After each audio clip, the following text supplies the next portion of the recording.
Hello, everybody. Welcome to the Sandbox Wednesday stream. I'm Alex Flores, aka Kamisazi, joined here and voice, mind, body, and soul. Hi, Lucas is right. How you doing, Lucas? Alex, so far, I am having a wonderful week.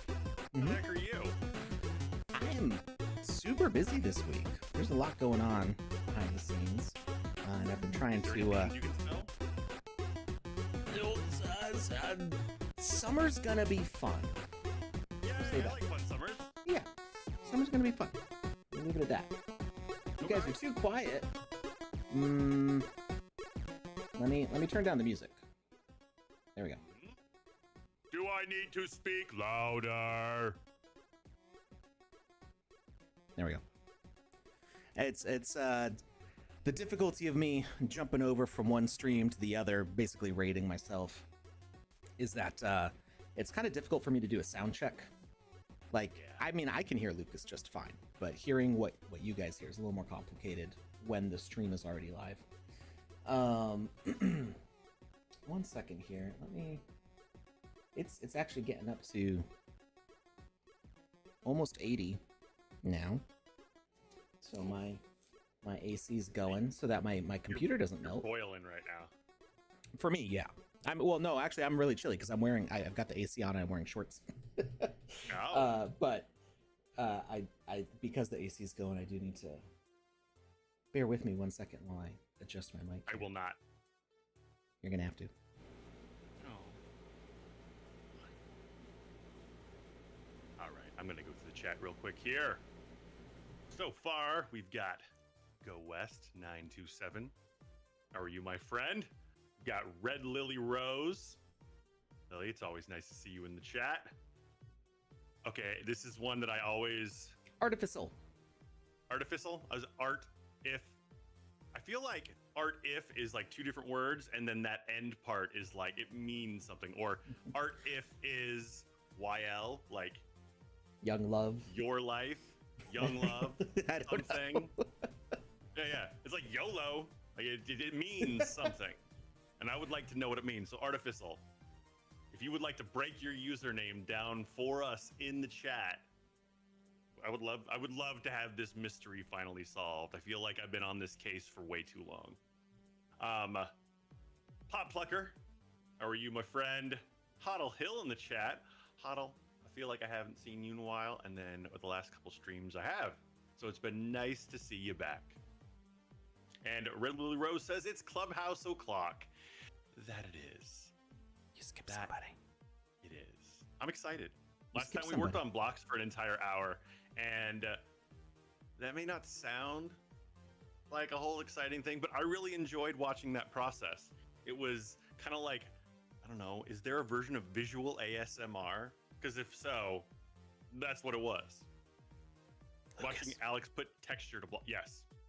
You skipped somebody. Who did I skip? Garnikin! Oh! Garnikin's in the chat.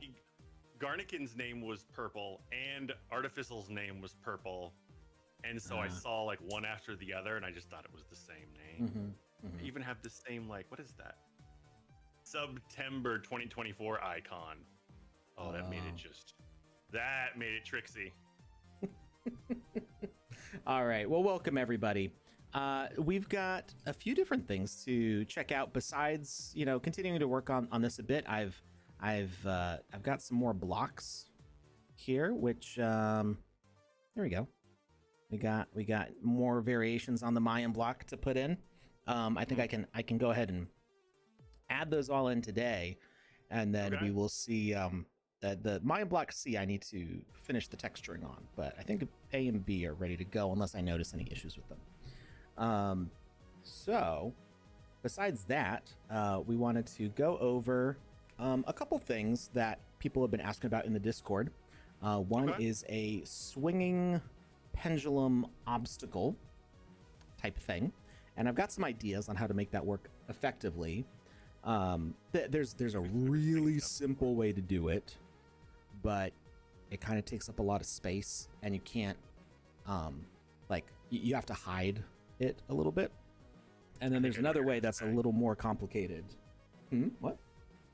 I think I know what you're gonna say for the one that takes up a lot of space. What do you think? What do you think it is? You're gonna have a massive object there, and the reason it takes up so much space is because what's the term for the block that goes around it that you can't go inside of? Collision? Yeah, the collision space. The collision space is gonna be huge. Well, so if your object is not animated, it's not an issue. But it is true that it would take up a lot of space. We saw this a whole bunch in the parkour experiences of people doing like a gear that you had to go through holes in. Either it was like a Pac-Man with a pie chunk taken out of it, or if it was a gear with spokes, and those would just be constantly spinning, either clockwise or counterclockwise. They were always spinning one direction. And you had to figure your way out through that obstacle. That's the simple way of doing it. It takes like 10 seconds to set up once you have the asset built that you want. But if you want to have it go back and forth like a pendulum, it's a little bit more complicated, and that can also be disrupted by server synchronization. So I have an idea on how to make that work. We're gonna try it out and see how well it does. Okay. And let me see. I had asked about sharing this, and it was like, well, not sure how much longer it's gonna work that way. Let's see if he replied. Okay, so we're not gonna make a whole big tutorial out of this because it's a feature that might not be around forever. It's actually been in place for about a year, and I think it was like flying under the radar, and some people noticed it like yesterday or the day before. I think it was Red Lily Rose who pointed it out in the Discord chat and was like, so there's this thing. And I'm like, you're right. What is that from? And I'm like looking up some things in the back end and trying to figure out like what's going on. And I'm like, oh, it's actually a pretty cool feature that I don't think anybody knew that they could do. And I'm going to show you what it is. Like I said, I'm not sure how long it's going to work the way it currently works. I believe there's a plan for a better way to do it, and I'm looking forward to that, but I'm not sure exactly when we'll see that transition. So the thing that we've got an ad break starting about 2.5 minutes. I'm gonna go over this thing real quick because I think I can cover it in just 2.5 minutes. It's really easy. So if I go over to my profile and oh no, sorry Lucas, I accidentally minimized everything and then Lucas would have disappeared. And you're back. Okay. I lost you for a second there. You all right, buddy? I'm okay. Okay. All right. It felt weird. So if you go to your avatar, and if you happen to have a DJ Blondish avatar, you might notice that you currently have special access to Weezy the Purple Spider Arc. And the way this came up was that I believe it was Red Lily Rose showed that she had access to a couple like really random experiences when looking at her Smobbler Everest avatar. And like one was like basically a blank land, and one seemed like it was maybe like a I think the Walking Dead template land, something like that. And it just seemed really random that these two lands were unlocked access by her avatar, and wondering if they could get in contact with Smobbler to like figure out what's up with those lands. As some people had said that they had like approached Smobbler, like add an event about it, and they like weren't sure what it was. It has nothing to do with Smobbler. It has everything to do with the landowner gating their experience. So you can see that this is what shows up, and you even get little stars that say earn more rewards, which is not necessarily accurate. I don't have any rewards related to this experience. But if you just go to your experiences,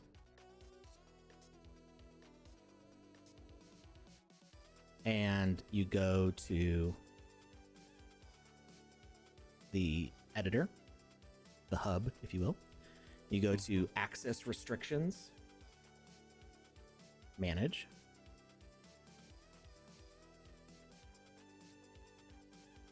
NFT requirements. Make users get an NFT or NFT avatar in order to play this experience. One item from those collections. So you can see, oh, I just removed it by clicking on it, but if I Oh, no, I didn't remove it. It's a drop down. It expands. So I can add a collection here. I think you can only add one at a time. Or actually, I may be able to. Let's see, Snoop.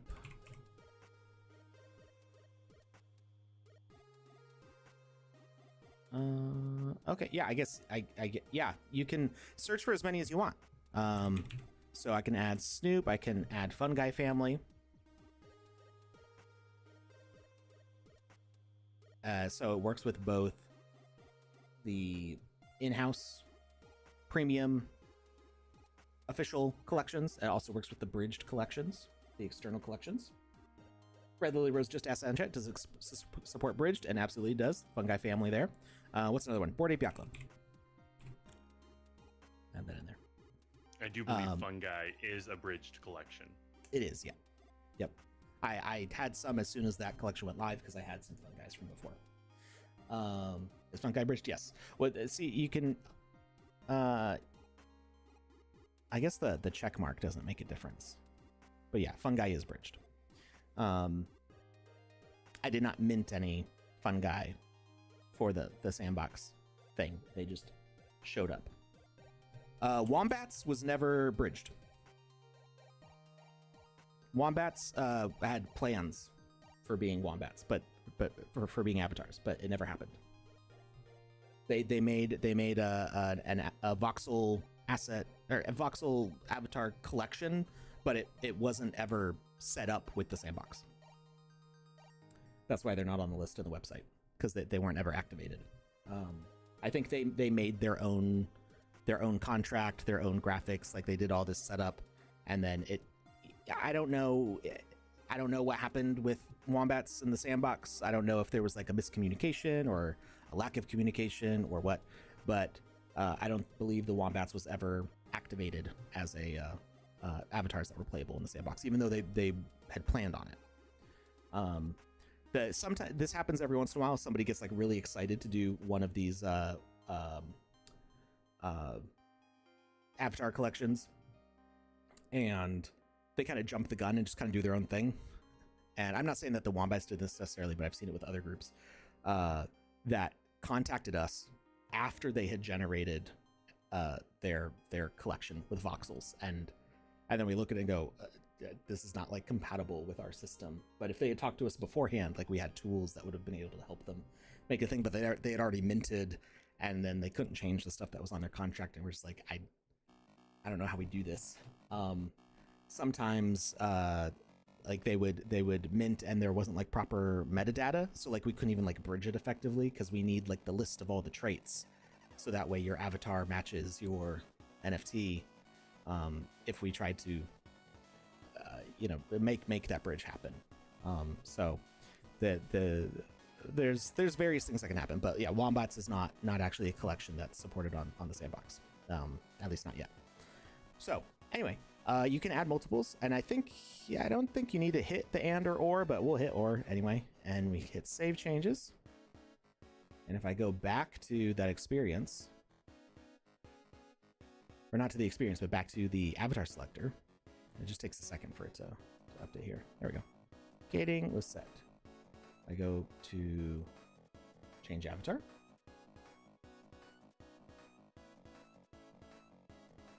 You'll now see that. Well, it might take a little bit to update. Let me refresh.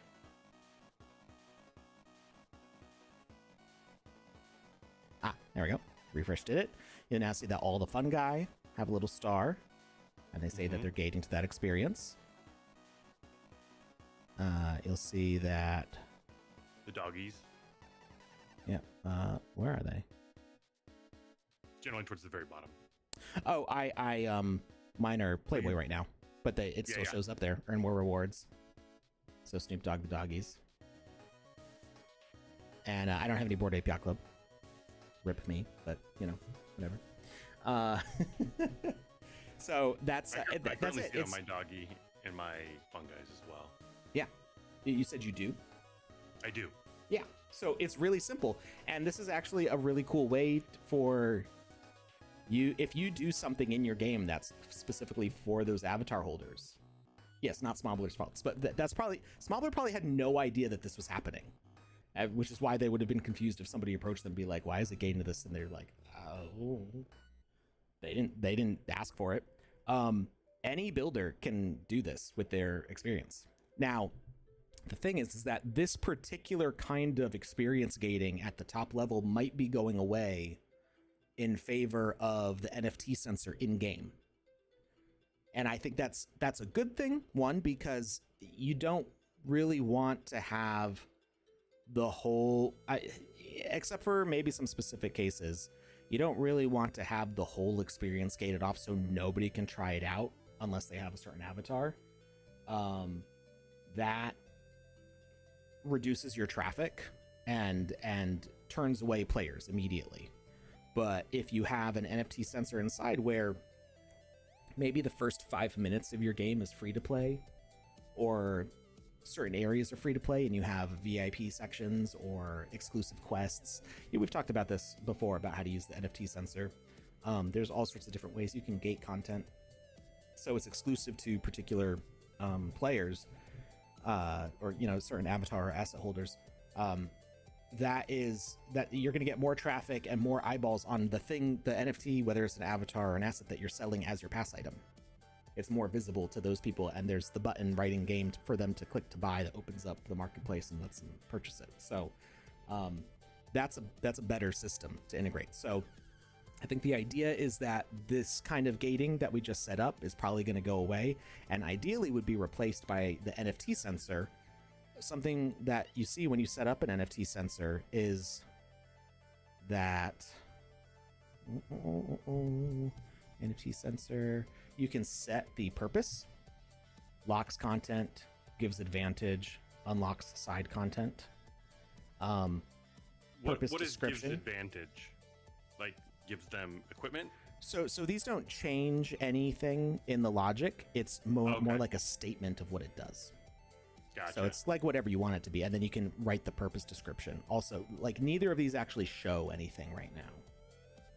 You can set them, but as far as I know, even if you go to the NFT sensor, I don't think I don't think it displays this stuff.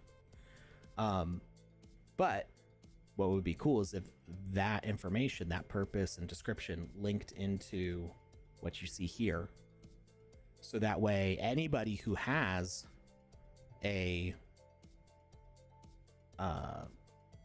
Champion Tactics avatar goes like, oh, these 5 games by random UGC developers all have unlockable content exclusive to me. They have bonus levels specifically for me to try out, or they have special equipment just for me when I enter. That's pretty cool.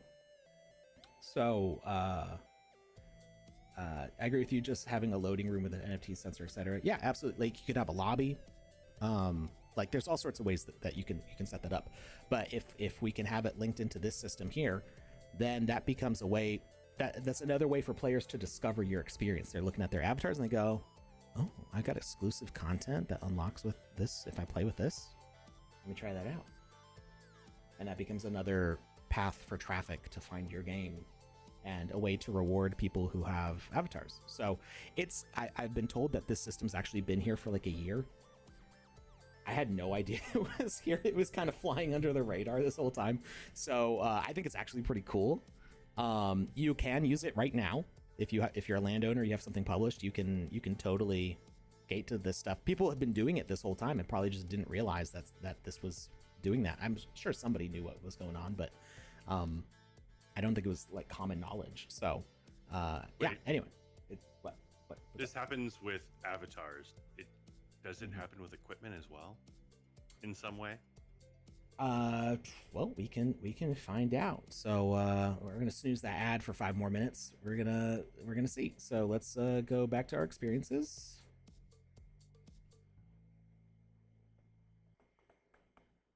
We're gonna edit our access restrictions. Hey Nazman, how's it going? And play a game for fun. Welcome back. we're going to remove the current restrictions we have on it, and we're going to add. Oh, I need a token ID. Hold on a second.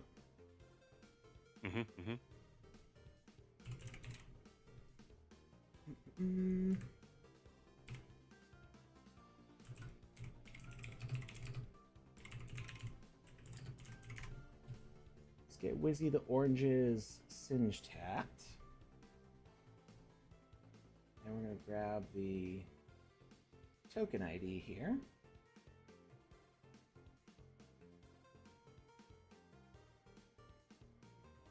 Token ID. And paste. All right, it is now there. We're going to hit save changes, and then we're going to see what happens on the asset page. And we might need a refresh. I'm not seeing anything yet. We might not. Yeah, it might not be plugged into this page. It makes more sense for it to be plugged in on avatars, but I was just wondering if it was like just across the board.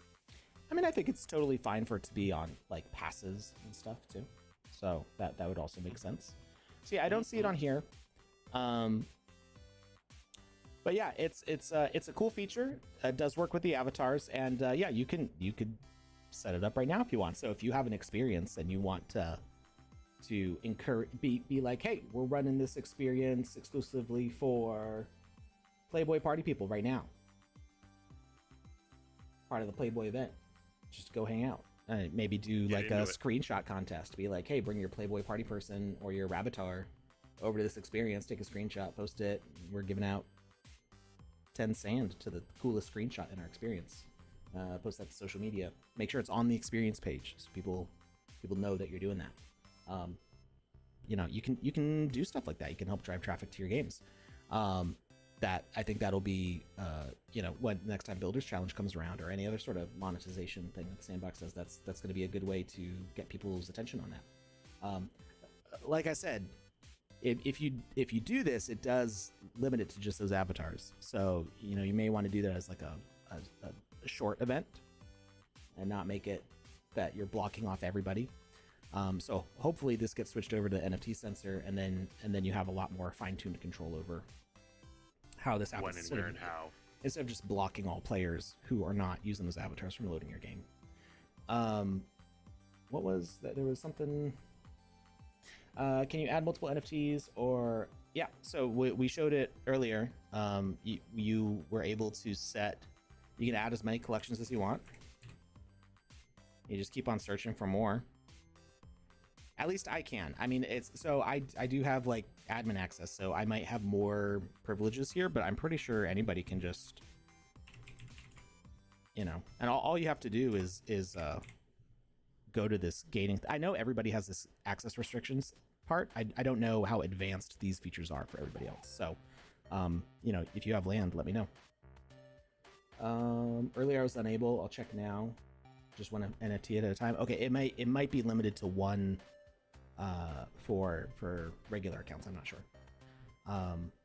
The and or should also be here also. So you should be able to do an avatar collection and whatever pass pass item you want to put in there. So anyway, I think that's pretty cool. That was just like a little thing that we discovered yesterday. We're like, this is sweet. And then I was talking to the guy. He's like, yeah, so I don't know how long it's going to be there. I'm like, oh, well. And then I said, well, what about this? And he's like, yeah, it would actually be really good if we move in that direction. I think that was the original purpose. We just haven't gotten there yet. I'm like, sweet. Okay. So I'm happy with that. Yeah, you know, take advantage of it while you can. See what you can do with it. Make some special events. Help, you know, just, you know, running special events when we're not in the middle of a Builders Challenge or a season or anything like that helps show that there's still stuff happening. There's still so many games that are live, still so many people with cool things going on. So definitely, you know, don't lose traction in between events. Yeah, keep going, keep doing stuff. All right, well, we got that ad coming up, so we are going to take that break now, and then we'll be back to build in the Game Maker. So we'll be right back. Yay.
Hey everybody, we are back.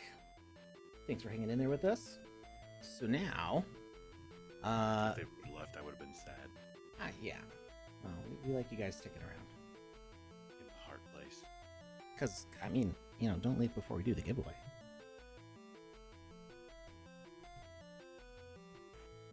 Alright. So, a question that had come up, and I don't know if he's watching, but this came up in the Sandbox Discord user. Where'd it go? Lawrence L over on Discord was asking about setting up a swinging pendulum type thing. So we are going to make one real quick, and I'll just do it here in this experience. So we've got our pendulum asset, which we're gonna flip upside down because it makes more sense. And it's going to swing around and around with the new-ish rotation behavior. Okay. We want to make sure that it's spinning around the correct way. So let's change our axis to Z, and we're going to do rotate actor, meaning that it's spinning around to this point in the middle. And let's leave it at a 1 and see how fast it goes. So what we'll see with this is what I meant by it taking up a lot of space. If I can find it. Where did I put it?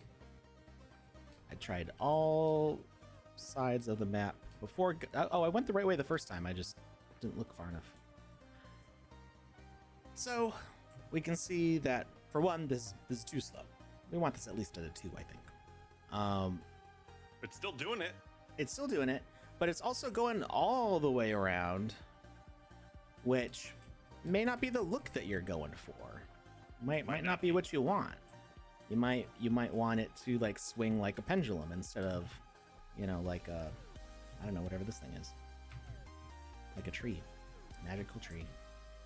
So, how do we get it to go back and forth? Well, we need to use 2 rotate behaviors because we don't have the way to switch rotations right now. So let's bump this up to a 2. We are going to add another asset. I actually like using the logic donuts because they don't use any model memory when you're playing the game. Some people prefer using like numpads. Doesn't matter, whatever you want. Logic donuts can be a little bit hard to select sometimes compared to like a numpad, but I think it's close enough.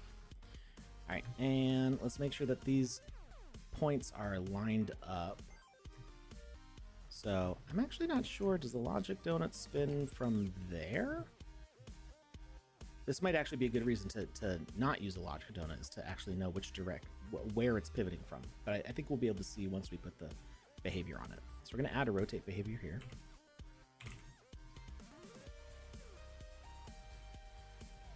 And we're going to change it to the z-axis and rotate actor. Okay, it does appear like it does it from the origin down here. So the donuts are kind of like placed up above. Okay, which makes sense. The cord is getting super tight. What?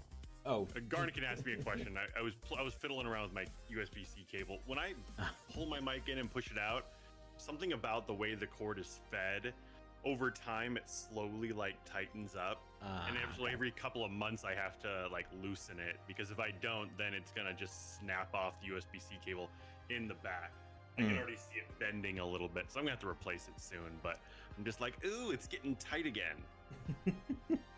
Mine, I have like a bunch of actually not on this arm that I have actually has clip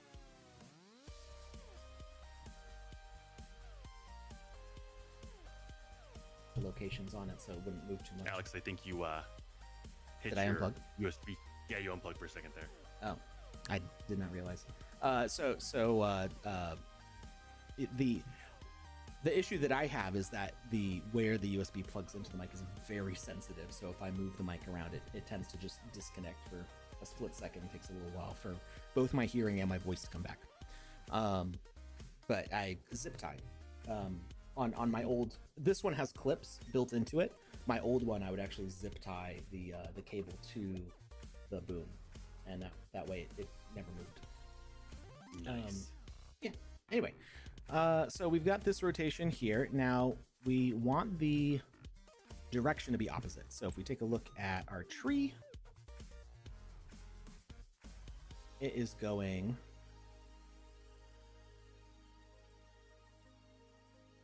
clockwise, which we're facing the right direction. But and this one is from which side? Which side is the stage side and which side is the actor side?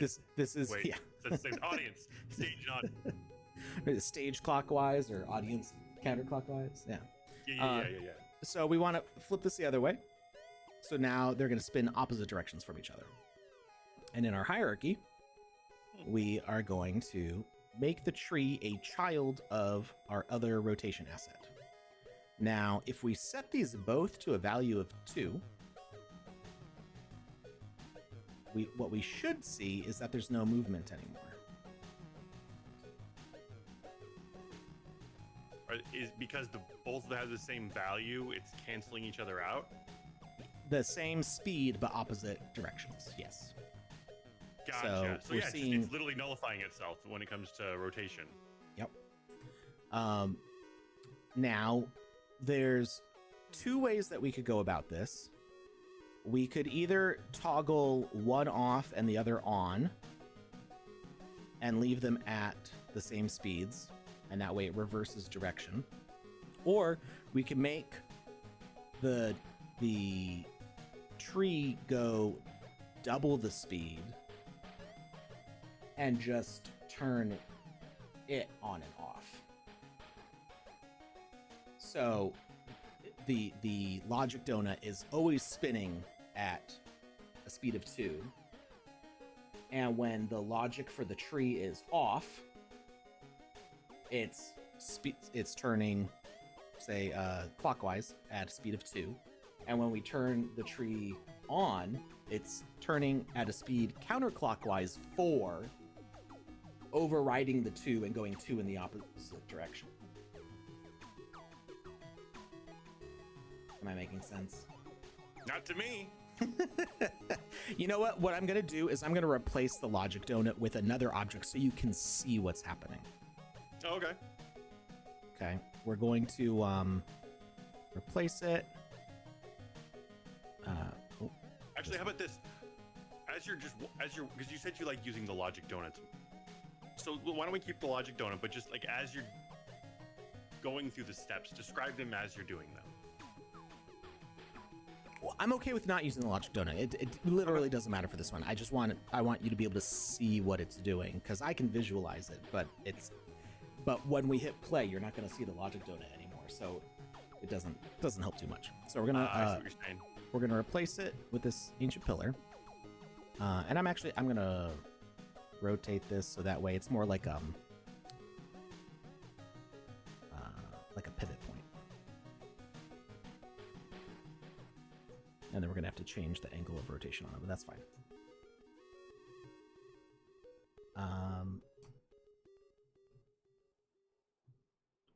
Rotation axis Y. And that's going counterclockwise, and this one's going clockwise. Good. Okay, so that's going at a speed of 2, and this one should be going at a speed of 4. So what we're going to see is we're going to see these turning against each other. But remember that the tree is the child of this pillar. Mm-hmm. So you see that the pillar is turning counterclockwise, and the tree is turning clockwise. Mm-hmm. But the tree is attached to the pillar. It's just spinning twice as fast as the pillar is. So if we turned off, if we removed the tree's behavior... That looks really cool. Then the tree would follow the pillar. Mm-hmm.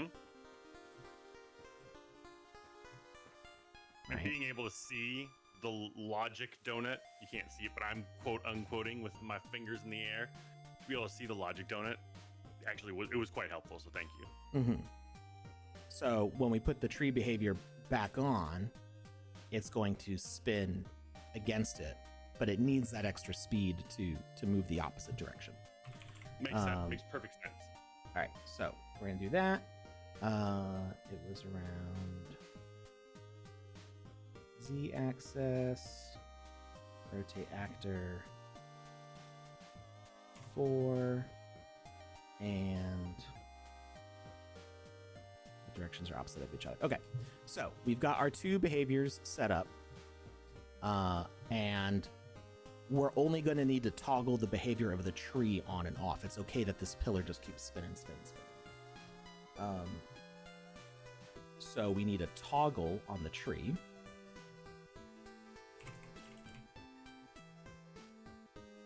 Confirm.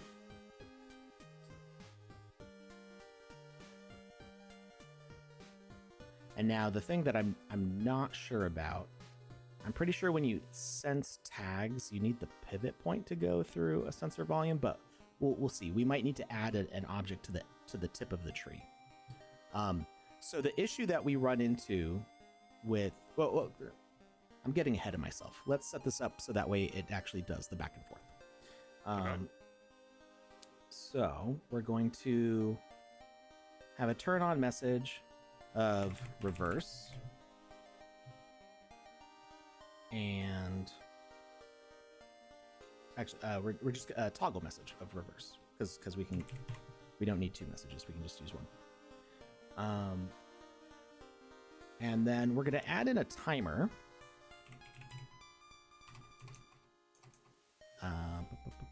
Is that add component? Is that only a behavior? I'm trying to remember. Timed event, I think, is a behavior, so we need another asset just to hold the timer.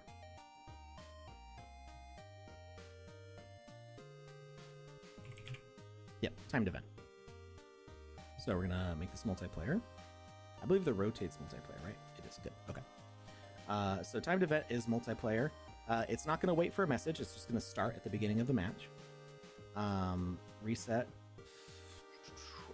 true. That means that it's going to go in a loop. So once it completes its timed event, it's going to restart itself and go back. And I'm not sure how long it takes. Let's do a quick little 1 Mississippi, 2 Mississippi to see how long 180 degrees takes on this thing. At least So you're not counting 1 Mississippi, Mississippi, 2 Mississippi, 3 Mississippi, 4 Mississippi, 5 Mississippi, 6 Mississippi. It takes about 6 seconds for it to go through a full rotation. What was that, Lucas? So at least you're not counting Mississippi-lessly. Let's do 5 seconds, so that way the pendulum is not going up so high. It's you know, kind of coming from maybe like a 45-degree angle to a 45-degree angle and going back and forth between. But we'll have to adjust the timing probably. Mhm. So let's do 4 seconds. And after 4 seconds, it's going to do that reverse message. And that's basically all that it needs to do. It's just that. So every 4 seconds, it's going to send the message reverse, which is going to toggle this tree's behavior on and off. We also need to rotate this tree into its starting position. It's starting on, and it's turning this way around clockwise. So we need to pull it up into its start position, which we're going to set at, you know what, let's make it the 180 because of how big the bottom of the tree is. If there's so much collision at the bottom, we're not going to have enough time to get past the tree. And let's up that time to a full 6 seconds, which should get us approximately 180 degrees. All right, so this should now have the timer every 6 seconds telling that tree's behavior to turn off. So we see that it swings with the parent behavior and comes back down. And it looks like we need a little bit more time because we see, boop, it stops. It's stopping short of where we want it to go. So let's move that to 8 seconds. I was going to say, or you could just rotate the pivot point a little bit. That way it doesn't go up as high on the right side. True, but I would want to do that if we had a longer, narrower object. The bottom of the tree here, or really the top of the tree, is so wide. We want to just make sure that we have time to get past the collision. So this is what I think would probably work pretty well in a single player situation. And in my head, I was like, why is he attaching this to a rotating pivot point? I don't understand that.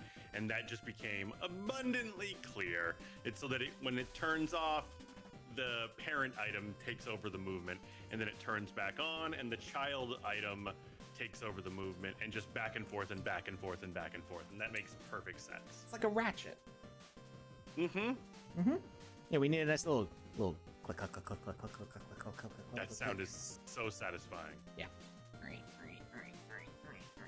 That's basically it.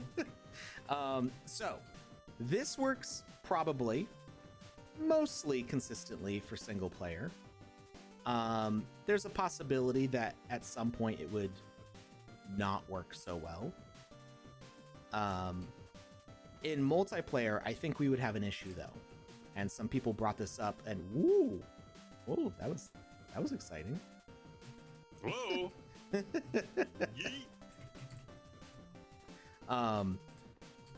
So the issue that you might run into is that the messages, that reverse message, a multiplayer, may not send consistently with the timing of the position of your tree here, your pendulum.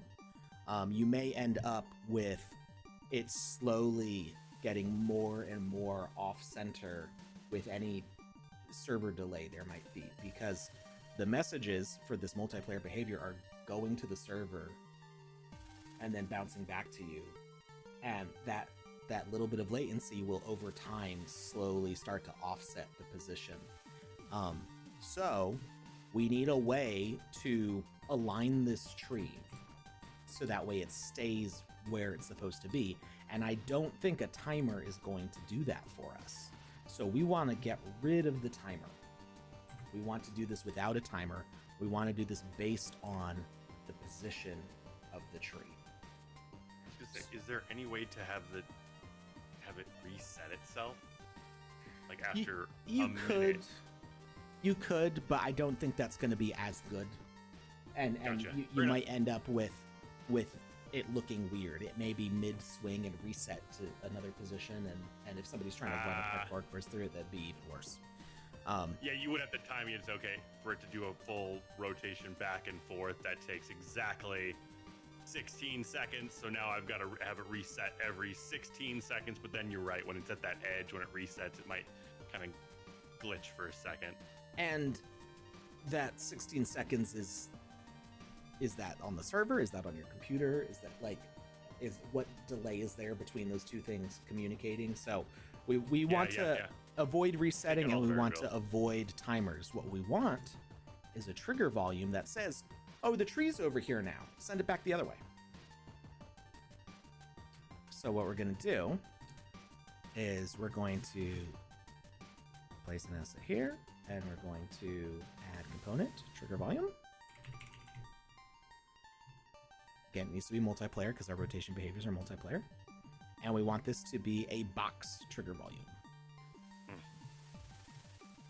We can make it doesn't have to be extremely big. Let's make it a little bit taller. That's a tiny box. And let's move it up. And we're going to move it into position so that way the tree is good to go here. And the cool thing with this one is that now we don't even have to start it in the up position. We can start it down and center because it's just going to start moving the way that it needs to. Now, the thing that I'm not sure about is I don't know if the top of this tree crossing into the trigger volume is actually going to set that off, or if it's based on the bottom of the pivot. So we may need to add another object to the end of the tree just to say, hey, it's up here now. But we'll see how that works. So let's move this back down. And trigger volume, it's going to detect. So it's on, let's say on enter, it's going to send reverse. It's the same message that we used before. It doesn't need to say anything on exit. And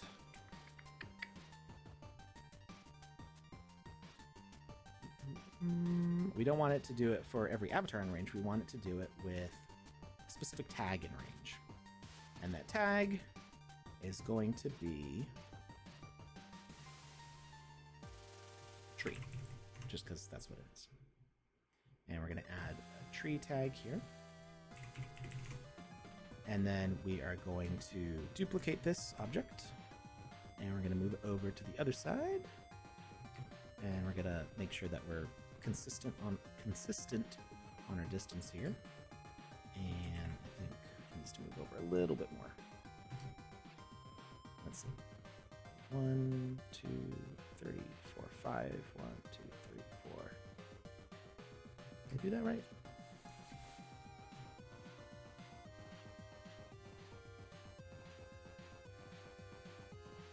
Touch. Okay. It looks pretty solid. Yeah. And now let's see how that works. Ah, it does work. It actually works a little bit too well. Our trigger volumes are too big. But look at that. That's exactly what we wanted to do. That's amazing. It's right in there. So we just have to spread those two out a little bit, and then it'll be perfect. Yep. And I didn't even need another object. So this is all accomplished with just 4 objects, no timers, just 2 trigger volumes and 2 rotations. And yet we still want it to be a little bit further out. It's because that tree is so wide. Yeah. Actually, that might be, we might actually want to change how far down the tree is. Well, we can actually change the shape of our box so it's higher up. More like that.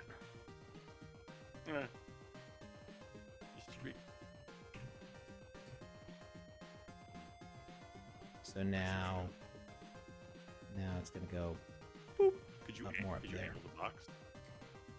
I don't know if the box that you define for the trigger volume does not rotate with it. Gotcha. Unfortunate, but understandable. We can work with it. Yeah, I thought that trigger volumes did rotate. I thought so too, but obviously not. I was mistaken, Maybe. And my brain infected yours. I wonder.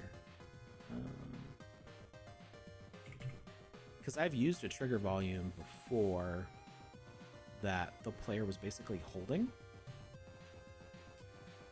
and I'm pretty sure it rotated with what the player did. Yeah, I'm not sure there. When I made my first person shooter engine, that was kind of how that worked. So 313. And now we should have. I keep yawning. I apologize for that. I am not bored or tired. I'm just deprived of oxygen. Apparently. Oh. Now it's up a little higher. Yeah, I was gonna say now it's worse. It's a process, Alex.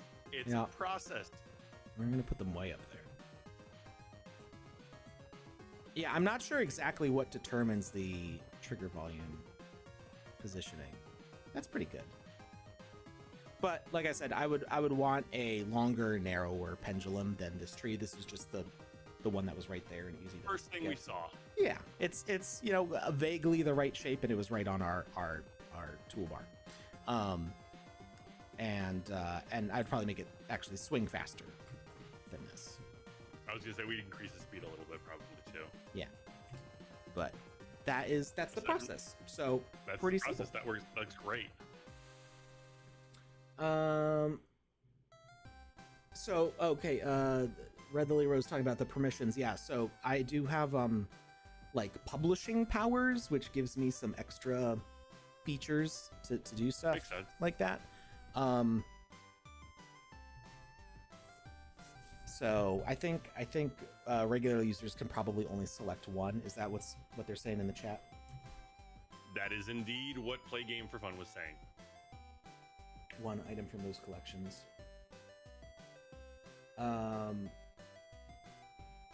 So I didn't have like a button that let me choose multiple. I just had to type more in the search and then click on what was there. And it added more below. But I'm not sure if that search bar like goes away for other creators. So yeah. So I hope this helps. Lawrence L, I think, was the username. I don't think he's watching right now, but this is what I was suggesting in the chat. And I believe that this would work well in multiplayer because it's not about the timing, it's about the position sending the message. So even if it gets a little offset, like say the timing is a little weird and it starts reversing at a different split second, it still reverses and will still reverse again. So even if you have it moving pretty fast, and there's like maybe like a 1 degree variance between swings, it still will be pretty accurate. I think the only time you'd run into issues if you made like a really huge pendulum and your trigger volume was too narrow, and theoretically you could get this spinning fast enough that it would pass the trigger volume in less than a frame. So that way it would just like skip the collision, because that can happen in games where if you have an object that's moving too fast, like the computer's always looking like, this is the frame that we're calculating right now. Do these things collide? No? Okay, go on to the next step. If you have I don't know, like a 50-meter long pendulum that's cranked at max 10 speed and your trigger volume's only so narrow, it could just swing right through it, skipping it entirely. So make sure your trigger volume's big enough. What's up? I was gonna say, I'm thinking of the Flash when he spins a pair of nunchucks. Like he spins them so fast that nothing comes through. Like people are throwing rocks and knives and whatnot, and all they do is hit the nunchucks. It's more the opposite, that it's when the flash phases through walls. Oh, okay. I see. I had the he's wrong moving idea here. so fast that he just skips the wall. Okay, so there is no blockage. Yeah, and that would be the problem that you could encounter. That as something is swinging, if your collision volume is too small, it would go from the position from the left of it, and then the next frame be all the way past the right of it. So the computer just doesn't see it in that middle position. Theoretically, Gotcha. that could be an issue. So just make sure that you're not moving them too fast for how fast or how big your collision volumes are. So let's see what this looks like a 5 and a 10. Should be moving pretty quick. Should be fun. Yeah. So that's about as fast as you could get it going. If you have a longer, taller pendulum, then it's gonna have more speed by the time it gets to the end of that. I love this. Yeah, I think it works pretty well. Yeah, it looks good too. Mm-hmm.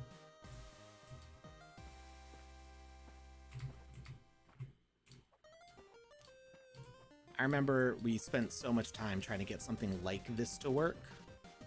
Having an animated, well, no, not even before that. Having an animated pendulum, and then because there was no collision or no detailed collision on animated assets, we would have a moving platform just moving side to side and trying to match the timing of that with the pendulum, and it never worked right. It's nice to have an actual functioning pendulum. Whee! Well, that's fun. What happens if we... Can we get under it before it like launches us out a little bit? Fun stuff. All right. That is the pendulum, and good luck with that. I hope it helps you. Now we delete it all. We don't need it. Yeah, it's no, gone. I'll go bye-bye. Let's get rid of that message too. We don't need. Where is it? Edit, settings, messages, checklist. We can see all of V's messages here with the V underscore. Oh, that reminds me. I need to hear from Panda. About did the community vote on the next builder, or when is that happening? She had a vacation last week, so I asked, but I don't think she saw the message because she probably had a whole bunch of messages when she came back. She had time off for the first time in forever. How dare she? How dare! All right, so we got rid of that, and I think we're all set with that. All right, got that. Now, onto our blocks. Let me just go ahead and save, even though technically I just undid everything that we put in there, so we just kind of reverted.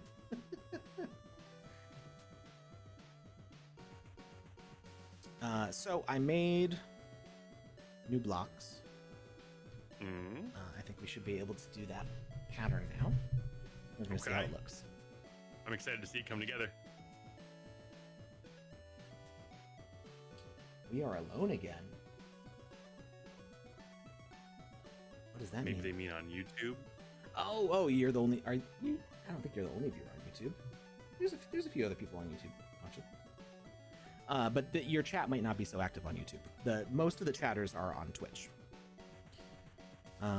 Let's grab our new blocks here. Let's go to our... Oh, you can't click wish list from the blocks menu, but they're there. We're just going to add them to our bar here. So there you go. Them quickly. And this is the new one. Now, I have not finished texturing this. And the goal here is that we can put in these. And now we've got manually go every other one. That alternating pattern. Ooh. So if we were to throw this, it even fits with the one below it. Perfect. that was the idea. And then I originally was going to have this diagonal line carry all the way down the block, but then I realized I wouldn't be able to stack these. But now I can stack them. So if you wanted a taller wall, you could also have that. So I do need to put the texture in. I'm not totally sold on the texture the staining not being right up to the line, but I kind of want to still have this nice clean look at the bottom here. And it's gonna mess with these things if I try to intervene there. So I think we're just gonna leave that as is. And we'll see if the I think that's okay. Too much of trouble. Too much trouble. I know. So yeah, I'm liking this. I think that looks pretty good. I do need to make the long line version. So I think before we get too involved in all that, let's make the other versions. So wait, other versions, or is it just one more? It's two more, and but they're pretty simple. The difficulty actually is that there's no select in the block editor, so I can't select an area and copy paste it. I basically have to like manually redo it every single time. What I could do potentially is export the sides as a PNG, throw them into Photoshop or another art program. I could probably do it in MS Paint, and modify it that way. Let's see what our options are. Let's jump into to VoxEdit here.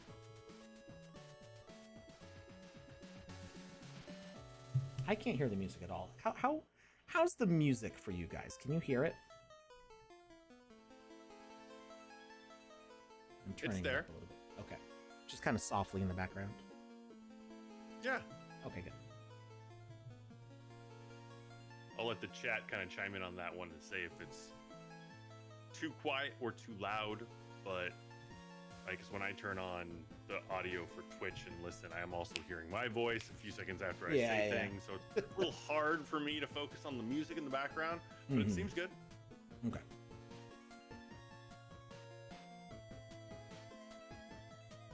All right.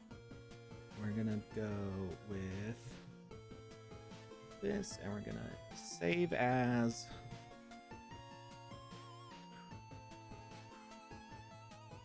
D. Yep. Go on to this. So you can click these and export them. Another thing I did since the last stream is I added a little variance in the texture here. Hold up, you're on my B right now. Is that on purpose? I hit save as, so it doesn't open the new one that you make. Gotcha. So it doesn't matter that you're in B right now. Well, I mean, I can close or go home. Oh, I think that's a bug actually, that it said V, because it asked me if I wanted to save my ND. I think maybe that doesn't update until you close out and open it back up. Yeah, makes sense. That is noteworthy of reporting. So we are going to just take this line and continue all the way around. Oop, wrong tool here. I see what you're saying. You can't copy and paste. Yeah, there's just there's no option for it. I get it now. Yeah. Yeah. But this is a pretty simple edit here. So we're just gonna do that.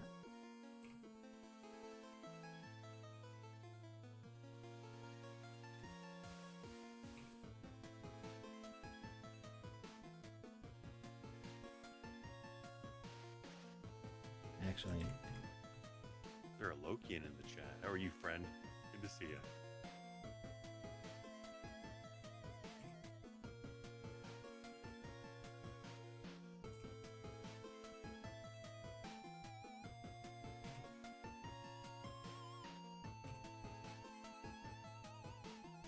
why is it not? Oh, I was pressing the P key instead of the O key. I'm like, why is the tool not working? User error. User error.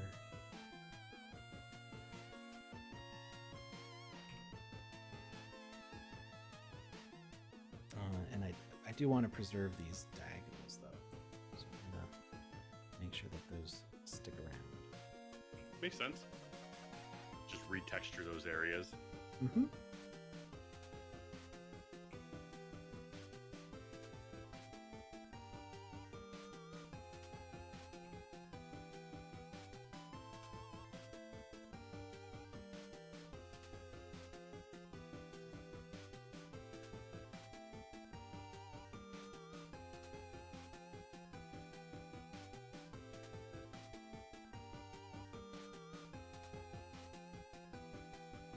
And I think I'm gonna leave this middle line here.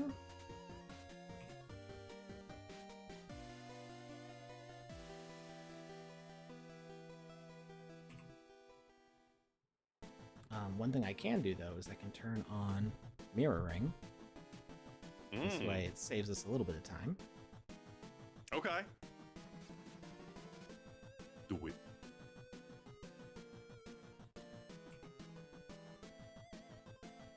Is it mirroring? Oh, on the other side? Opposite side. I thought you were going to be... Yeah, I got you now. Never mind. I thought your left side, when you're looking straight at it, would be mirroring your right side. But what you're saying is the front is mirroring the back. And actually, as I'm thinking about it, I think I actually don't want to do the mirroring because it's going to mess up. I want it to mirror over the corner, but I don't want it to mirror over this stuff. We want to keep that there. So, unfortunately, I think we're gonna nix the mirroring. It was not long for the world. And then... Oh well.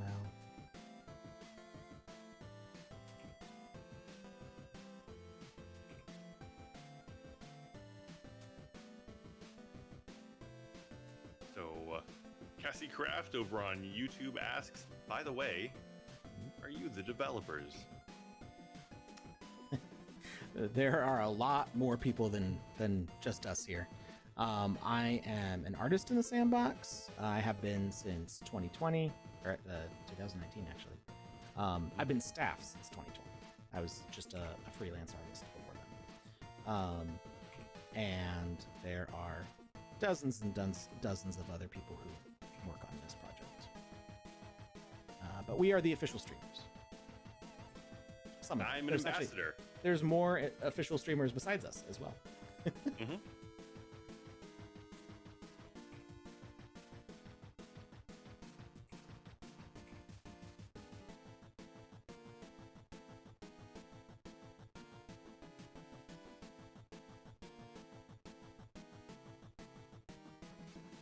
All right, so something like that. And gets those stains in place.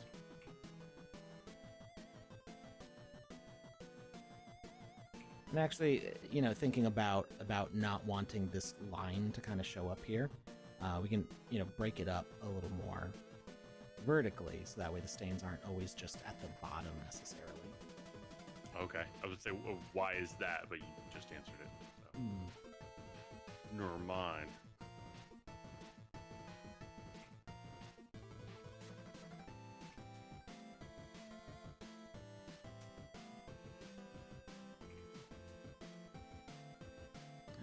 Carry this highlight around.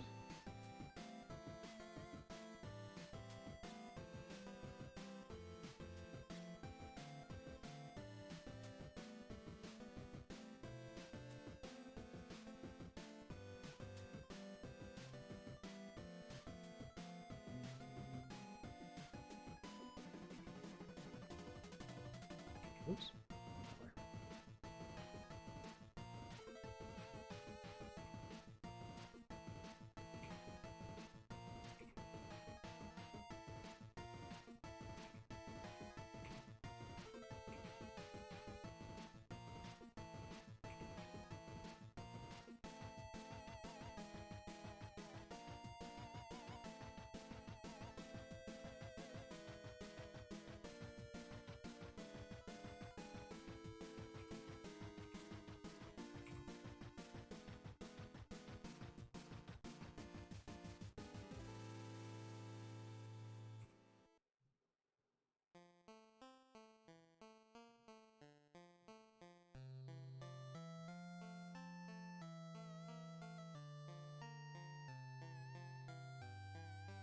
All right, we're gonna make this one a solid piece here.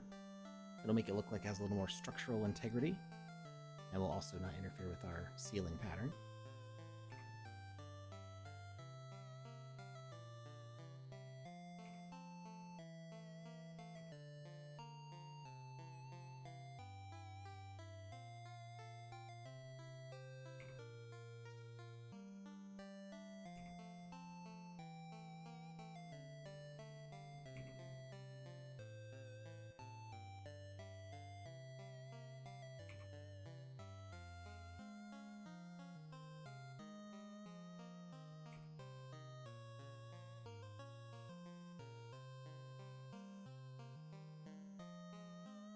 Wait, that line's not right.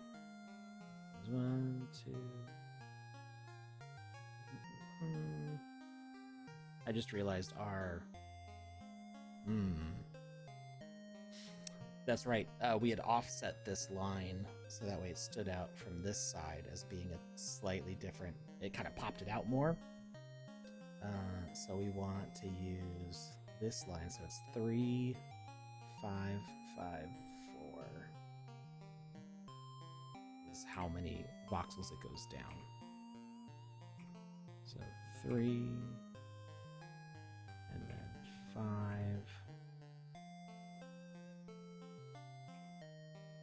5, 4. I made a mistake, but I fixed it.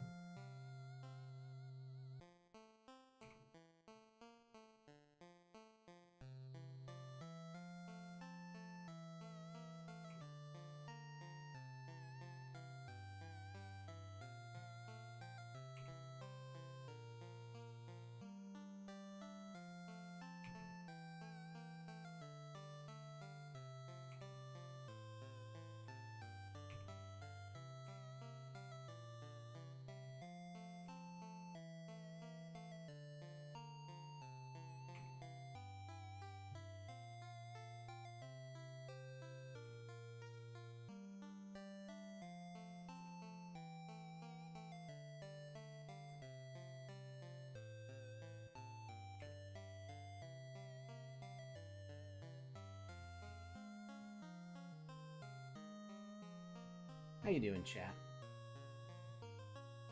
What's on your mind today? I'm doing good. You doing good, Lucas? Yeah. I'm enjoying watching this rock get textured. When you put it like that, it sounds like watching paint dry. It's not, though. It's not unlike that. Disagree?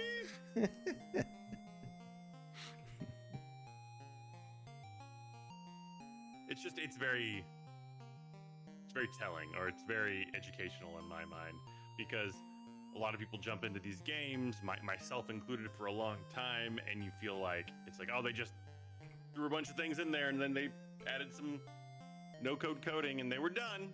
And it's so much more than that.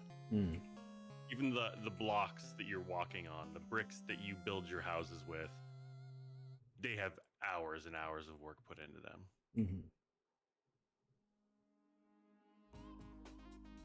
And I just think that's wild.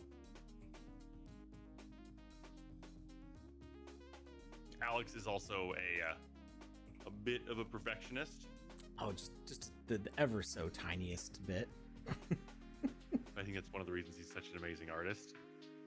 But still, like, I think this is very telling for what the builders go through when they put their heart and their soul into their experiences.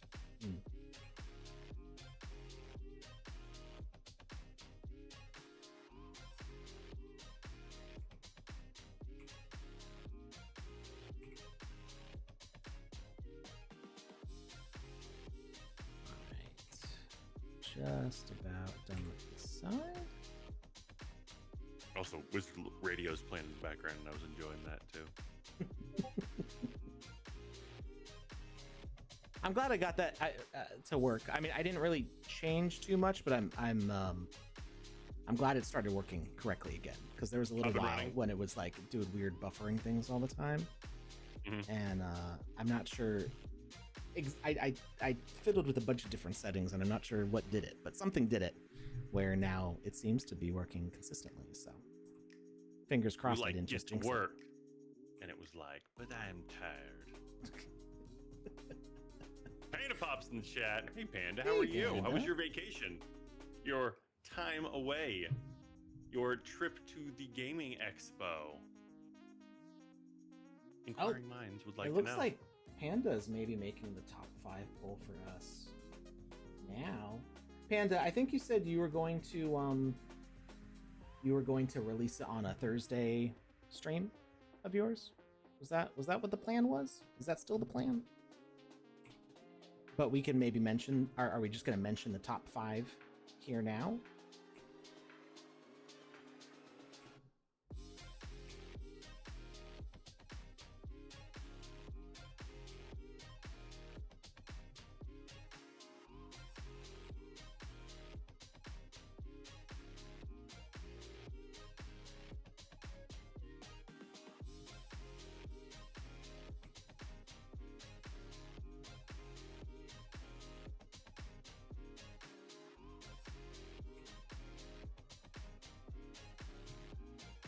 We can make the poll now or in 5 minutes. Because it'll take her 5 minutes to make it, I think is what she's saying. I was about to say, 5 minutes?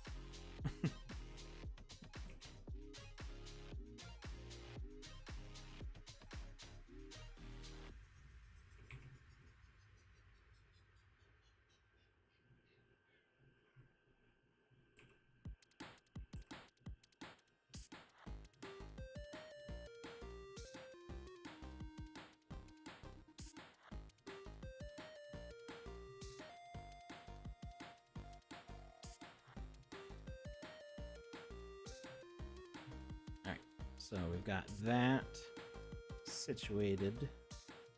Now we gotta work on the other side. So we're just gonna blank all this out. We don't need any of what's in there.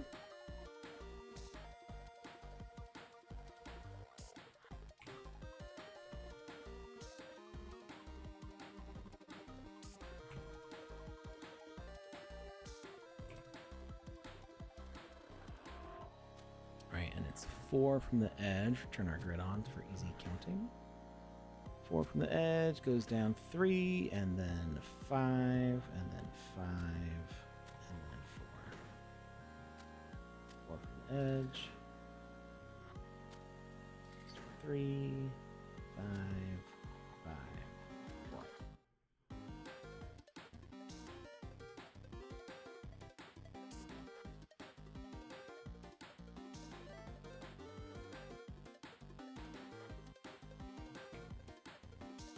Fix our little capstone here.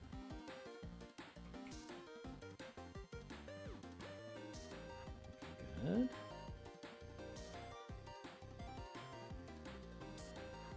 And it's good every once in a while, especially when making blocks, to check how your tiling looks, because somebody might put these side by side.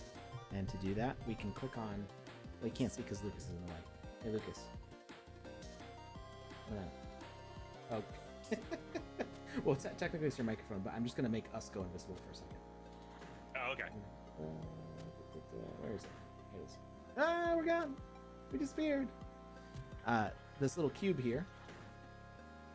When you click on the sides, it will set you to the tile mode so you can see how they line up in comparison to themselves. So if we take a look at the sides that we're working on here, let's go to one that we finished already. That's what it'll look like left to right, stacked up with other ones of the same kind.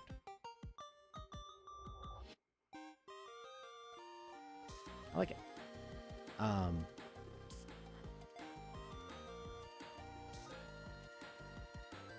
we gotta go over to the side we were working on.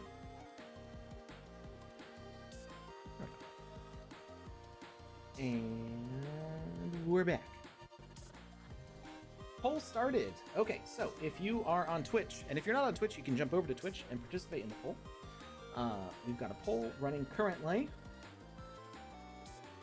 Please vote who you want to be the next builder: Ashura Studios, King of Crypto, Vox Machina, Pickaxe Master, or Escape Room Artist. Panda said some people had the same number of votes or the same number of nominations because we put a poll out to nominate whoever from the community you thought should participate. So this is from the top nominees, the top 5 nominees. Make sure, or Panda used some RNG in case people had the same number of nominations. So I imagine, the last couple people in the nominations list there may be some people who got knocked off the list, but they'll be back in another future vote. Because remember, we're doing this in roughly a 4-month cycle. It'll probably be more like 6 months at this rate, but we're going to rotate through the builders, and the other people will have their chance come back around.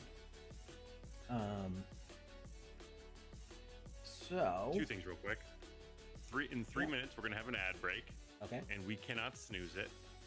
And the other item is Rifky Tay over on YouTube asks, can I use Blender for assist in the sandbox?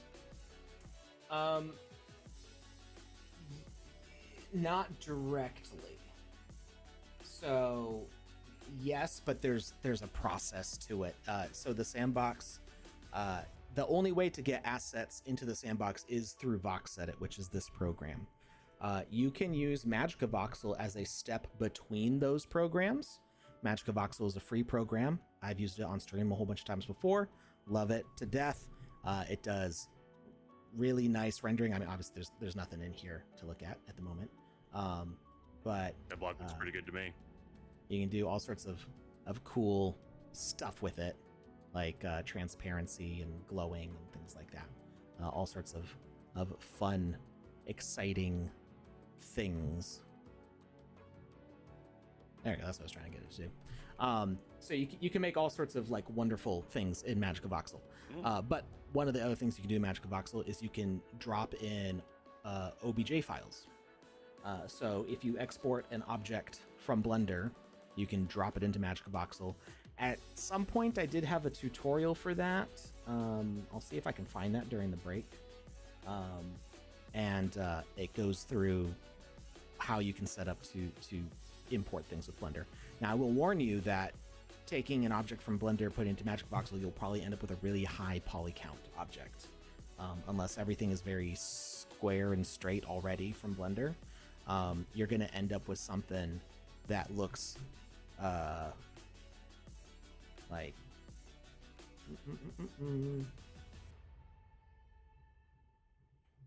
like this.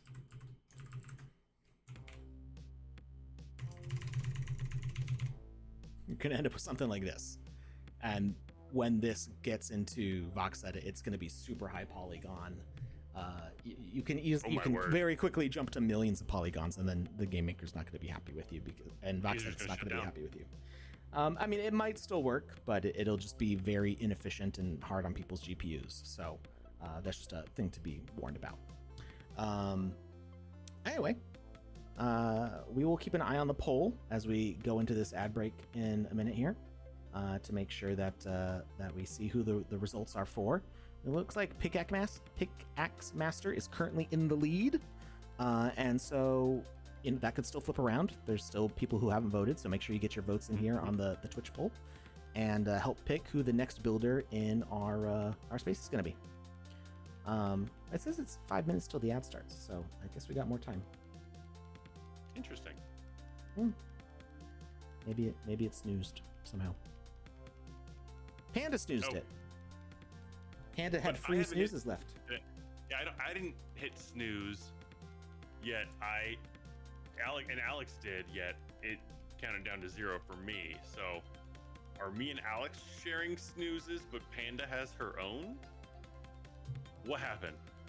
I don't know.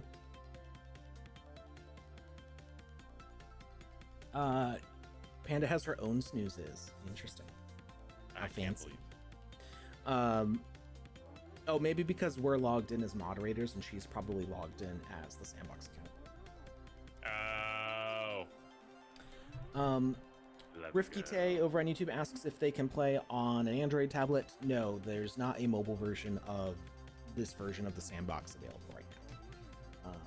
I'm not sure when we might see that. That was kind of in the plans from a long time ago, and I don't know what the current status is for that.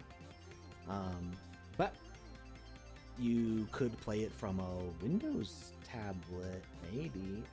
People have gotten it to work on a Steam Deck, which was impressive. And I know that controller support is in the roadmap for this year. I've been playing around with that a little bit. So. Oh, really? Yeah. That's public beans. See my game go from terrible to good.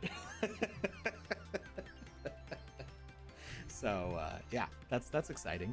But no tablets yet. Unless of course you've got like one of those, basically like a laptop in the tablet form factor type tablets. I do. As far as making graphics though, there are Android apps that you can use.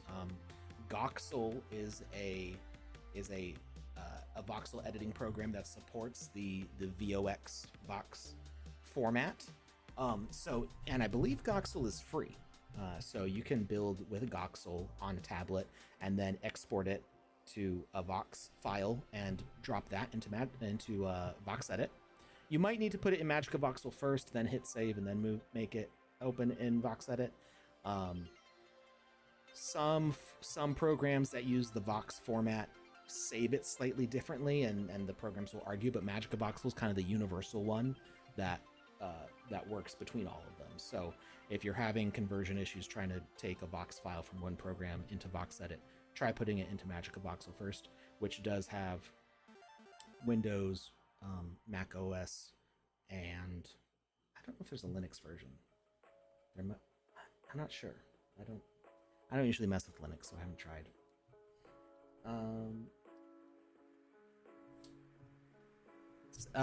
Sandbox is a little bit like Roblox. Yeah, it's a platform for you to build your own stuff, which is what we're going for.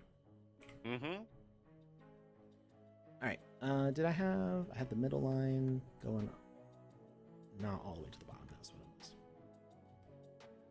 All right. So I'm gonna keep on working through the break on getting these textures done. Just a reminder that we use the ad revenue from these streams specifically to build up the fund for the community clubhouse, which is the thing we're working on right now. So all the ad revenue, any subscribers through Twitch, any bits that are cheered, all of that goes into the community clubhouse fund, which is going to be used to buy a land in the sandbox, help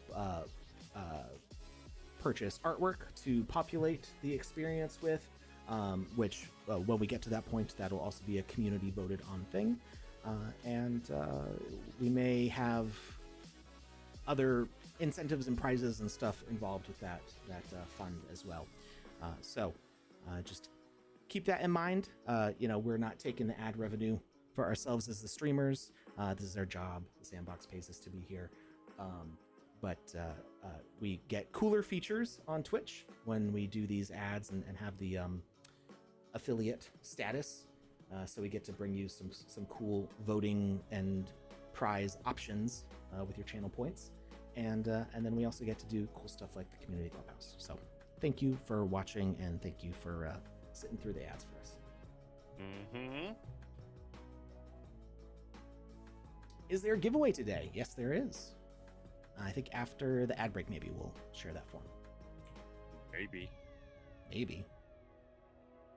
So the poll is officially closed as well. And the winner is Pickaxe Master. Congratulations, Pickaxe Master. You won with 5 votes. King of Crypto got 3 votes. Vox Machina got 2 votes. And Astro Studios and Escape Room Artists both got 1 vote each. So Pickaxe Master wins with 42% of the vote. Congratulations. We will be getting the experience file over to you soon. So that way you can start building out your section of it. And hopefully we'll get the one with VVox's section published soon as well. I had like a hiccup thing going on there. It's weird.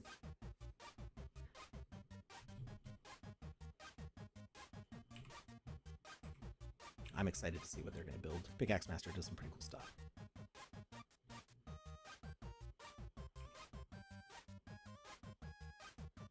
Yeah, they really do.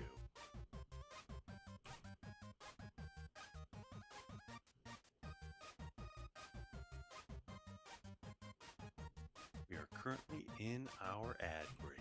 Mm-hmm.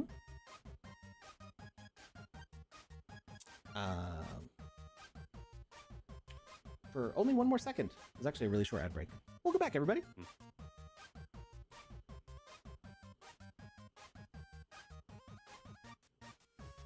Of course, that's the one advantage to watching on YouTube or Twitter, is that you don't get any ads at all.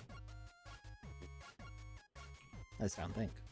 I don't know. Does YouTube put ads automatically on our thing without us being like a monetized channel? I honestly don't know. I was under the impression that they didn't, but I don't see why they wouldn't. YouTube does. Oh, okay. I didn't realize you got ads over on YouTube. I don't usually watch through YouTube, so I had no idea.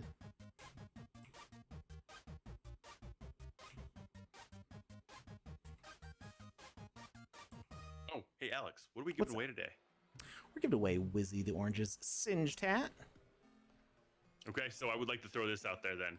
I have a few extra Lucas is Right ducks lying around. So if you already have an orange hat and you would still like to enter the giveaway, you can win a duck instead. So everybody fill it out. There's still only gonna be 1 winner, but that 1 winner will either get a hat or a duck. All right. So everybody fill it out. Everybody. Right in my throat for a second there. There we go. It's on YouTube and Twitch. Ribbit.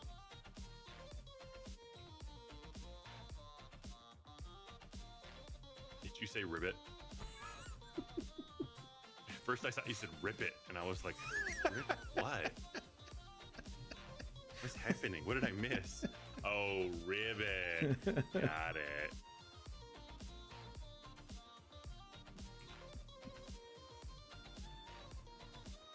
I can follow along. Just being silly. So my face is like covered in little cat hairs right now, and I feel like all stream long I've been like picking at my face trying to get it off, and I look like a crazy person. Like I look like that guy, like when you're walking up to a friend and somebody like walks through a spider web and they just start like waving their arms around. You're like, what's going on with Jim? He looks like a wild man. What's happening right here? Maybe we shouldn't invite him out to dinner. I think he's going through something that he doesn't need to be out with us right now. And you're like, no, I ran through a spider web. And like, sure you did, Jim. Sure. Everybody knows Kung Fu as soon as they run through a spider web. Right? Yeah, so all stream long I've been like, because it's, you know, it's starting to get a lot warmer. Cats are losing their winter coats, but they're also starting to lose that underlayer too, those fine little hairs. It's like just, right before the stream, my girl cat ran up and like rubbed all up on my face. And now I'm just like covered in it. I'm going crazy. So if you see me lose my mind on stream for a few seconds, that's why. It's okay. I'll find my way back. Metaverse Street Journal says you walk through spider webs like you don't. Everyone's done it at some point. like not on purpose. It's not like Yeah. spider web, I'm gonna go that way. It's like That's my you're walking through like destination. your basement and there's like not enough light and you're just like Or you live in a place where everything wants to kill you and the spiders like float on the wind, and all of a sudden you just like walk through it while you're just going through a random place. It's not like there's a bunch of web lying around. It's just one thick stream, and you're just like, oh, well, that's my day now. this was several years ago now, and it was coincidentally like very close to Halloween. I bounced off a spider web because it was so thick that it was like hitting a trampoline, like not that hard, like because I recoiled, obviously, like I felt myself touching it, I bounced back, but I didn't rip through it. I like touched it and was like and boing, like, and it was still there, and the spider was huge. I think I took a photo of it, but I had to like grabbed like a paper towel rolled like a cardboard tube or something, and like, or no, I think it was a broom handle, because we have a porch that wraps around the front of our house, and I actually have to go out of the main part of the house to get into my office studio area because they're not like connected inside the house. And just walking across the porch, this spider decided, you know what? This seems like a good area to build my home. And it did it Alex today. 90 degrees across the whole walking area of the porch, just right in my path. And it wasn't there the day before because I go in and out every single day. And Bold strategy, spider. Let's see how it plays out. It ended up rebuilding its web, but parallel to the direction of the porch because I could tell it was a thick boy. I took a photo of it. I'll need to go and find that because this was like the Arnold Schwarzenegger of spiders, like just the beefy, giant, thick legs, and yeah, and enough webbing to catch a squirrel probably. Like, So the thickest spider webs are by the Darwin's bark spider. I don't think we have those here. Okay. I don't want to know Also, how thick they are. Black Widow spider webs they're not like as thick as the Darwin's bark, but they are pretty strong. Like the other day I was like digging through a box in the backyard because we had some like yard tools in there. Mm-hmm. And in my head I was just like, man, this would be a perfect spot for a Black Widow spider to be in. And I reached Why my would you glove- think that? Why would you? because it was I was accurate. It was. And Okay. I reached my gloved hand in, and I hear the twang, twang, twang of me rubbing against spider webs. So my hand shoots out, and I luckily had they're basically like Kevlar gloves, and they go all the way up to like my mid forearm, and there's just this Black Widow spider chilling on my hand, and I'm like, No thanks. Don't like that. I'm out. Bye. I'm out. Later. But yeah, so but the sound it makes when you go through like a Black Widow spider web, it's noticeably different than a regular spider web. You hear that twang, and you're just like, oh, that's the sound of death. Mm-hmm. Mm-hmm. No, don't like it. Don't like that. All right, I think we're pretty I don't good like here. Black Widows. I love spiders, but I don't like Black Widows in my backyard because I got a puppy. And she's my best friend. I don't like touching spiders. I don't like webs. Okay. If a spider makes its web in a conveniently out of the way corner of, like, say, my office or above the kitchen sink is a great spot because it'll catch any like fruit flies or something that may decide to birth themselves off of a banana, or like in a bathroom corner or something. I'll be like, okay, you're helping make sure that we don't have any little flies buzzing around because we live out in farm country, and every once in a while it's just like flies just everywhere. It's bad sometimes. It's an old house. It's got lots of cracks and holes and stuff, and they find their way inside. I'm like, oh, that's not this thing. And then I'm like One Punch Man, going like slapping my hands every which way, trying to get this fly. So yeah, if the spiders are paying their rent, they can hang out. If they if they depart from their base location, then I might have to evict them. I would always be scared of there being a black widow under the pool filter lid at folks' house, and then one time I opened the lid and a giant black widow right inside by my thumb. I was like, I knew it. Pool filter lids is a prime spot for black widows. They love those areas because there's a lot of air flow through. It's dark, but it's also moist, and like a lot of little flying critters will fly in there or get sucked in there and then fly around. Yeah, that's primo real estate for a black widow. I'm a very indoors person. I don't think I've ever seen a poisonous spider in the wild. Oh man! But I think it's black widows and brown recluses that we have around here. But they don't come into the house. I mean, I've never seen them inside any house I've been in. But we do sometimes get the little jumping spiders, and those are adorable. Those are so cute, though. Those are adorable. But again, I don't want to be touching them, but they are really cute. They're super cute. They are super cute. I go hiking a lot, and I went hiking about a couple years ago with one of my buddies, and that's not really his thing, and he wanted to try it out. You know, he's like, I'm in Arizona. There's mountain trails everywhere. There's desert trails everywhere. I might as well try. So can I come on a hike with you? And I was just like, yeah, of course. And we get out, and I'm wearing these big, thick combat boots, and he was just like, why? He had his running shoes on, and he's like, why are you wearing boots? And I'm like, because there's big gravelly rocks, and they're broken apart and sharp, and I don't want them to go through my running shoes, because they could slice right through that foam, but also there are snakes. And sure enough, like 2 or 3 hikes later, I ended up stepping on a snake, and he bit down on the front of my boot, and they're steel-toed. They're heavy boots, and because of the fact that they're just reinforced leather and steel, nothing happened to me. I'm fine. Nothing. I think he may have probably broken his teeth or his fangs. Okay.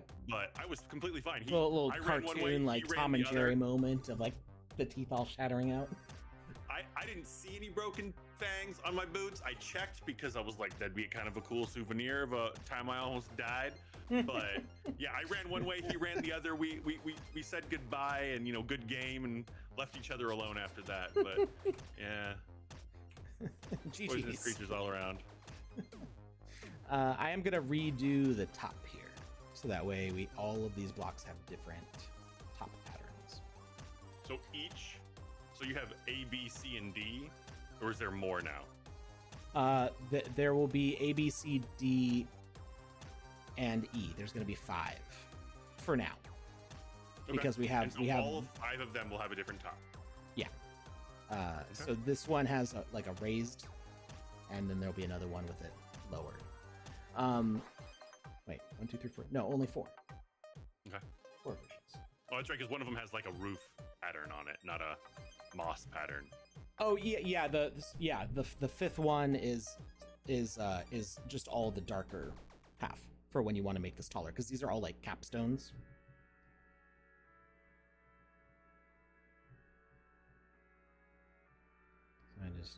My technique here is kind of, have you ever played a game where you had to like put dots in a grid, but like none of them could be lined up with each other? Like you couldn't have like this. You needed to make sure that might be too pale to see. Like that. You couldn't have that. You had to have them all offset, so that way none were vertically or horizontally aligned like this. Gotcha. And that's kind of my technique when doing these splotches of stuff, is that I want everything to be slightly misaligned so it's more organic.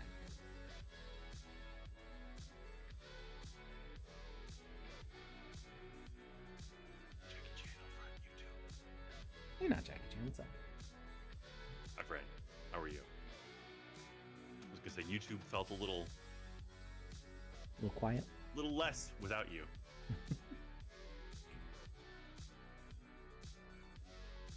See, like that. I I don't like that alignment. It doesn't feel organic enough. So I'm gonna put it over here. Do that.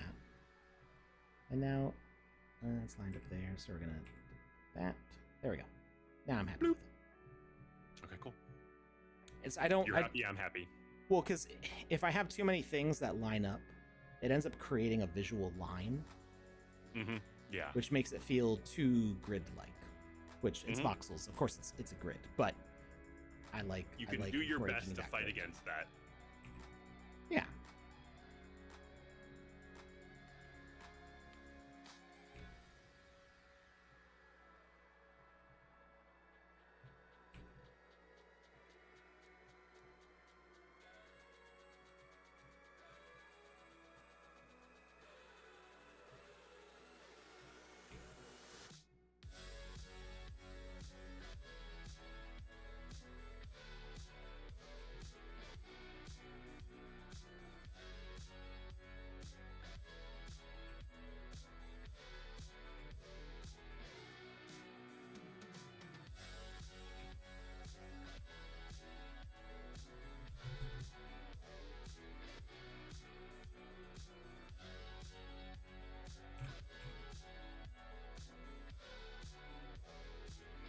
There we go.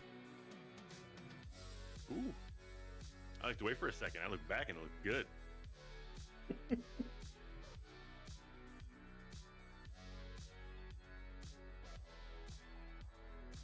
Alright, so this is Mayan block D. It is uploaded.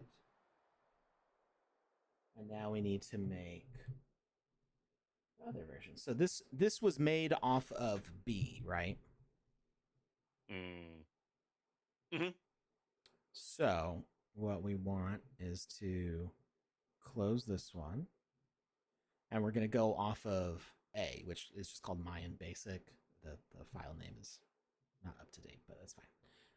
So we're going to save as Mayan block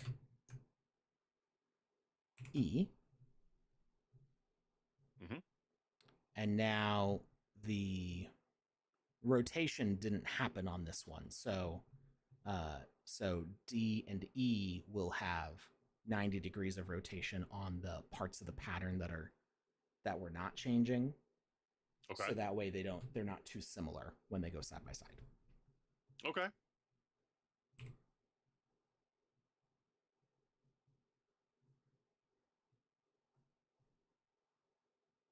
Oh, I think we ran out of music. The playlist end? The playlist ended. Let's start it back at the beginning.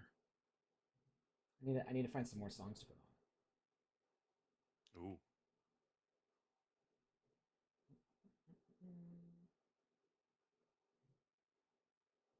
DJ Saze in the house.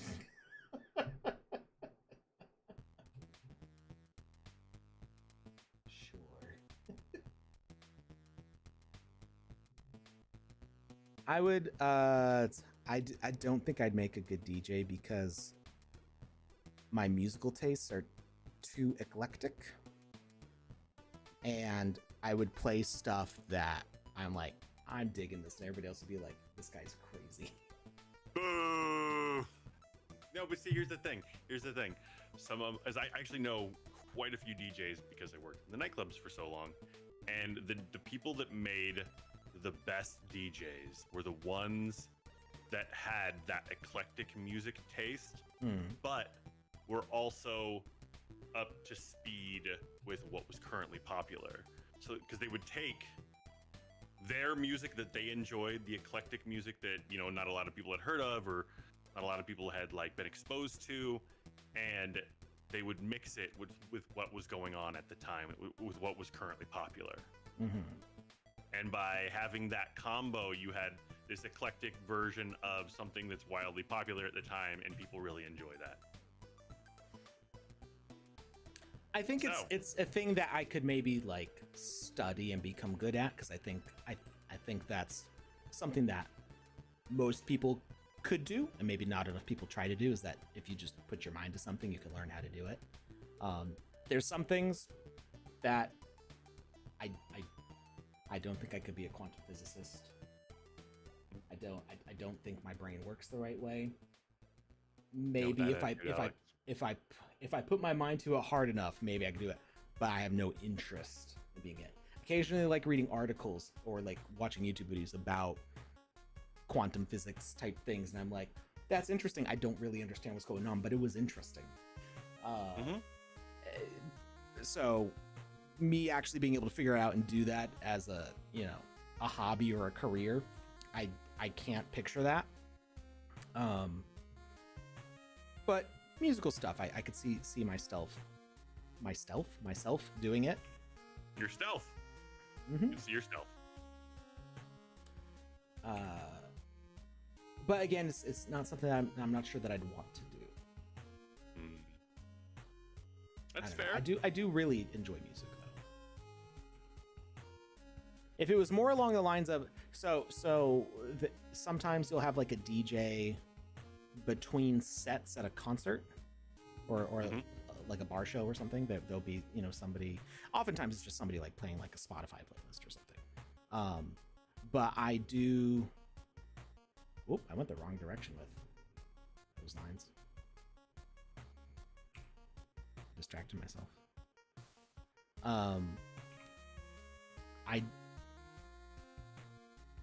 If I was playing the between set list at like a punk show or a ska show or something like that, I think I could swing that. But when it comes to like a lot of how I experience pop music is something like is the remixes that people do, where they'll take like some like old like 70s rock song and mix it with some modern pop song in like the most ridiculous way possible. I dig that kind of stuff.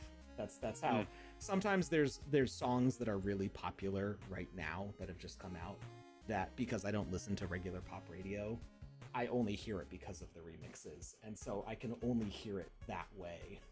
Somebody will be playing that song like in the car or something like that, and in my head I'm like singing the lyrics to the other song that got remixed with it. I'm trying to think. Somebody did. Is it Sia who did Chandelier? But it's not the song Chandelier. It's the music video, like that girl who's in all of her music videos is like flailing around in a room. That probably describes most of her music videos. It's not Chandelier, but it's another song by that artist, and it was remixed with Pink Floyd. Chandelier is a song by Australian singer and songwriter Sia. So yeah, there's another song though that she had. She has a bunch of other songs, and it was remixed with a song by Pink Floyd, and that one was pretty cool. I liked that. It was a little like watching The Wizard of Oz while listening to Dark Side of the Moon kind of experience. Okay. All right, let's finish these up. Go from the middle.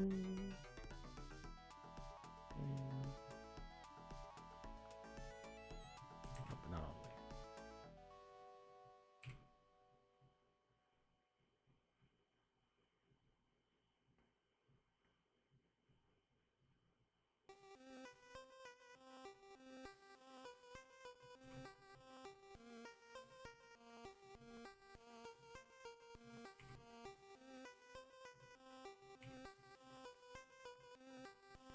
And then after this block, I think we'll be ready to pop these into the Game Maker. Not too much longer here. How much more time you got, Lucas? How long are you hanging out with us for? I have about 20, 25 more minutes.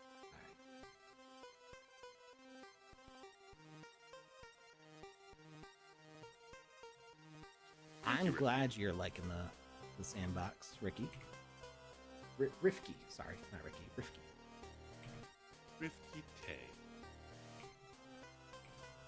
We have a lot of fun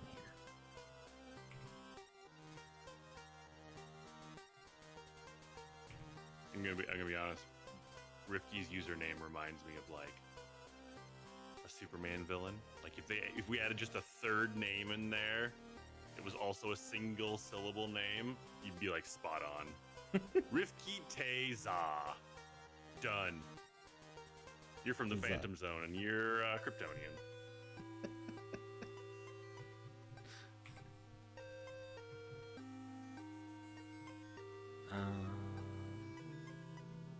I just realized that this needs to be a lighter color. Oh, except it wasn't. There you go. This color.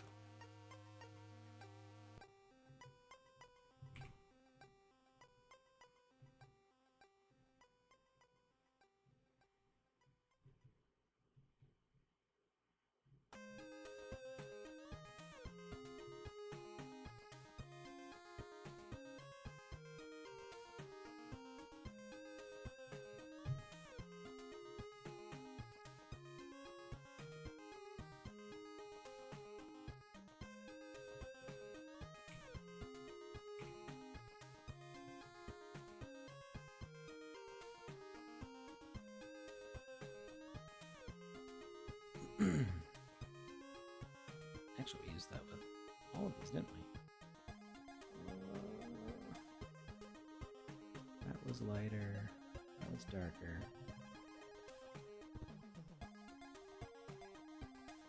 What are you debating or working on or asking?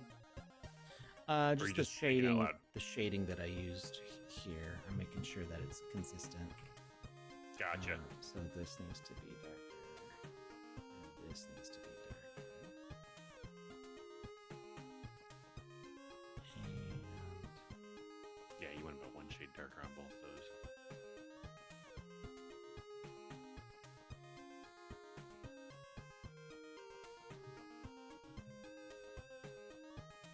I see what you're doing now.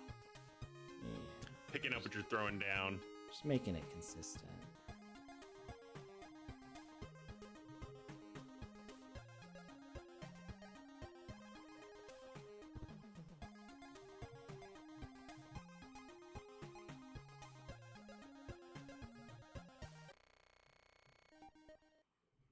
Actually, I can have the mirroring on for this part. Oh, and then I discovered where I didn't line something up correctly. Sorry.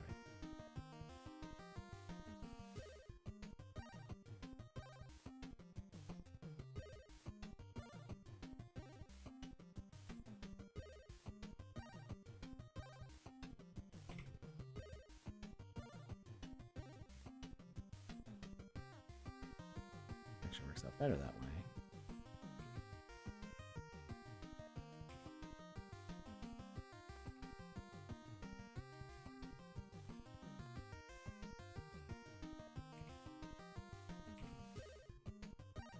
So Sir Lokian asks about the Quick Loop Game Jam.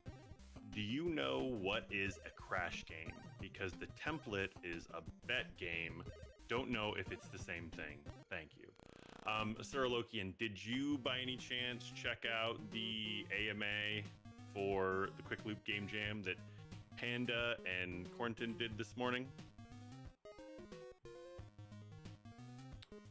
Yeah, I'm not particularly familiar with what a crash game is. Is that Crash might be the name of a certain like card game, maybe that I'm not familiar with. Maybe it's a UK thing. So Play Game for Fun says on the AMA it is gambling game.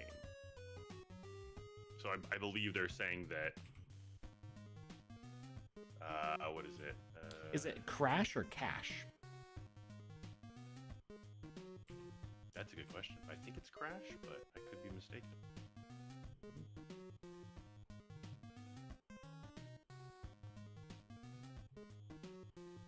Like Numbers by Cyberdragon. Okay. yeah, Cyber Dragon had a game called, I think it was just called Number Go Up or something like that. And it was like a betting type game. Okay, as a group, we're collectively putting all these pieces together. We're solving the mystery. Gotcha. Yeah, I'm not. It's not typically the kind of game that I go for, so I'm not as familiar with the terms. I mean, like, I've heard of certain like betting terms, like VIG or whatever. I have no idea what that means. Oops. Ante. I think up the ante. That just means you increase your bet, right? Up the ante. Mm-hmm. That's all I got. That's my knowledge. So a VIG is also known as juice, take, or margin, and it's the fee or commission that a sports book charges to take a bet. It's kind of how like the house insures a profit.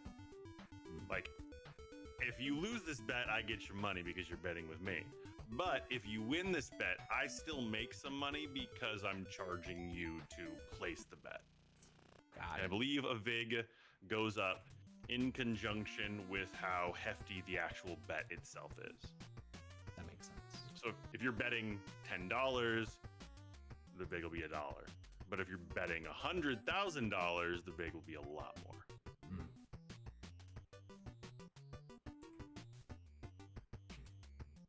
Rifty Tay, you have yourself a good night. I understand it's 3 a.m. where you're at. Oh my goodness. Thank you for joining us. Even if it wasn't for the entire stream. Yeah, get some sleep. Well, I guess we all run on Metaverse time here, so yeah, thank you for joining us even so late. Have a good night. I grew up about a mile from a casino, but I did not even go into the building until I was probably 20. Okay. Something like that. I don't think I ever went in there before I was in college. And I mean, they got like a whole bunch of nice restaurants and shops and stuff. Basically, I treat it like a mall because I don't gamble. I like creating things to make money. And the idea of losing my money on a game, other than like buying a game and playing it, the idea of like repeatedly putting down money to play the game is like not my thing. Fair. If I'm gonna keep on putting down money to play a game, it better be like a battle pass or an arcade game that is really fun. I better get something out of it. Like, I'll put down so many quarters to play Sinistar over and over again, or Dig Dug. Like, those are like my go-to arcade games. Okay. But to play a card game, I'd honestly rather play Uno than poker any day. Like, it's fair. It's just not my thing. If it's not your thing, it's not your thing. Yeah.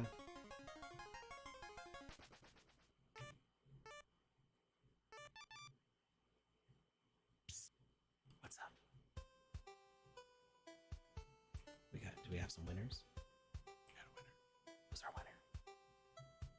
Congratulations goes out to pause for dramatic effect. Metaverse Street Journal. Hey! You have won Wizzy's singed orange hat. It's all yours, my friend. A little crispy, a little crunchy. But you know what? It's all cleaned up and sanitized, and it's ready to be put on. So, my friend, please enjoy it and wear it with pride. You don't have to do anything. You just sit back, wait, and Alex will send it on over. You've got your wallet. We've got your email address, and we've got you in the chat regularly. So if there's ever any issues, we'll just ask you straight up. But yeah, congratulations.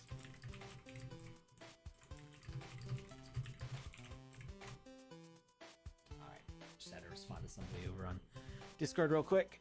Okay, so I think we're done with these sides. We need to do this side here.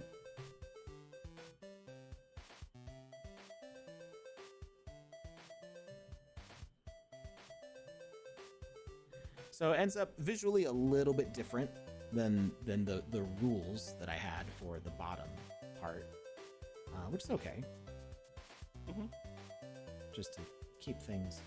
We'll allow it. Yeah. Consistent. We're not doing the like alternating darkening and lightening just because of the number of colors we have to work with. Like normally I'd be like that, but this is the brighter side of it, so we're leaving it lighter. Okay.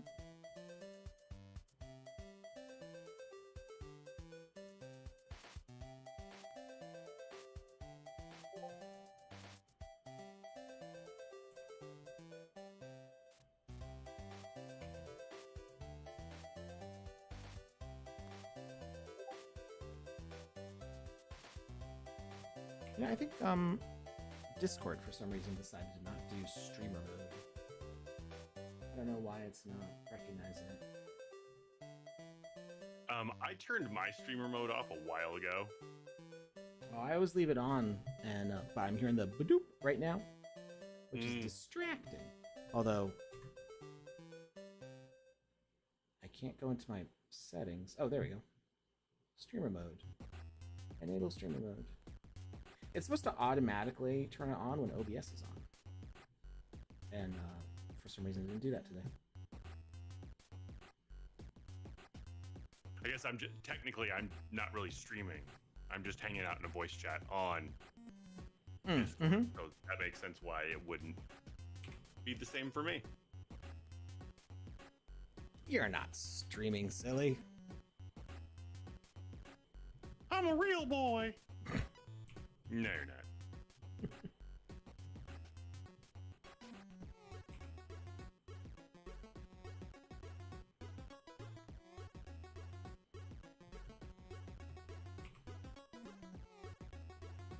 Oh my goodness gracious.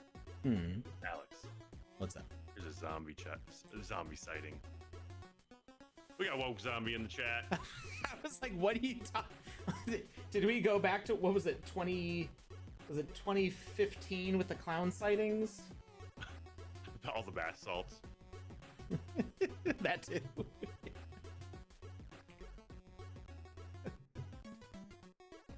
Woke zombie, how are you, my friend? I feel like we don't get to see very much of you anymore, so whenever you do pop in, it is an absolute pleasure.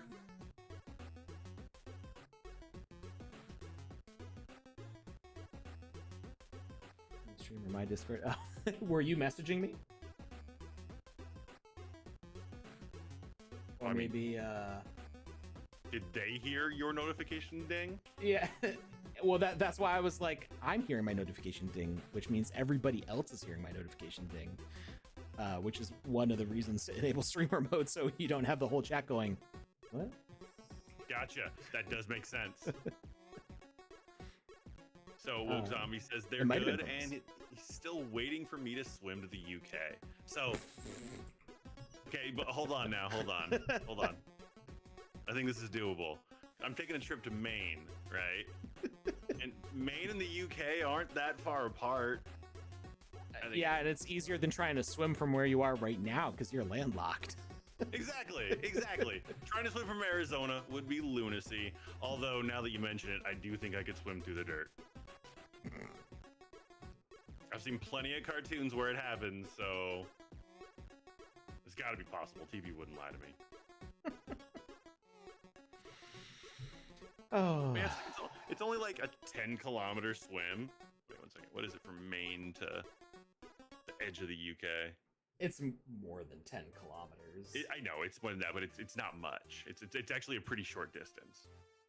From, I think North America, it's 10 kilometers. How was North America not discovered sooner? I have picture proof. There's no way. Greenland's in the way. What are you talking about? I photoshopped Oh, he's trying to get me to swim something that's too far. Oh, what a jerk. He's trying to kill me. I'm like, there's a whole country in between them. It's not 10 kilometers. No, I don't think I could swim that. Oh, man. You got me. You got me good. See, I told him geography was my weak spot, and he took advantage of that. It's almost 5,000 kilometers between Maine and the UK. I'm like, there's no way. Oh, I don't know if I could swim. I might need to train a little bit before I can swim that one. 10 kilometers, I can walk that in like 2 hours. Like, you know, I think I could do it if I trained for like a couple of years. Use a kayak. No kayak, that'd be cheating. I don't want to cheat. But I am gonna have to I'm gonna have to finish in Ireland. So, yeah, I think that would be the easiest way to go. I don't know how well I could swim 10 kilometers. 10 kilometers feels like it would be a tough swim. I could definitely walk 10 kilometers easily. Completely agree. It'd be a tough swim. Ooh, well, I'm pretty buoyant. I should learn to walk on water. I can stay above water easily enough. It's the getting from point A to point B that's a little more challenging. It's a lot of that's tiring on your shoulders. I spend a lot of time at the bottom of the pool. Just not by choice. Not by choice. No. I just hang out down there looking at everybody swimming, playing Marco Polo, and I'm just like, oh, that looks like fun. Okay. Wish I could be up there with them. Percy Jackson. I was gonna say okay, Percy Jackson, but the first name that popped in my head was Jackson Pollock. Like, that's not the right name. No, Alex, it is not. I mean, it's close. Percy Jackson Pollock. Maybe we could have some sort of a fun mashup there. But.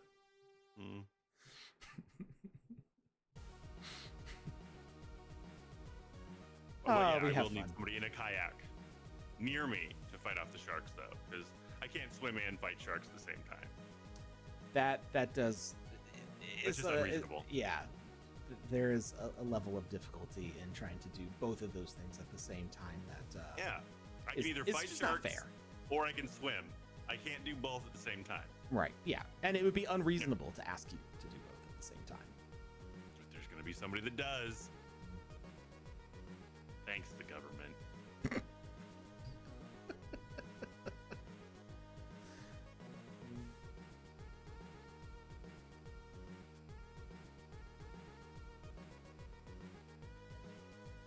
Today's show is brought to you by the letter N for complete nonsense.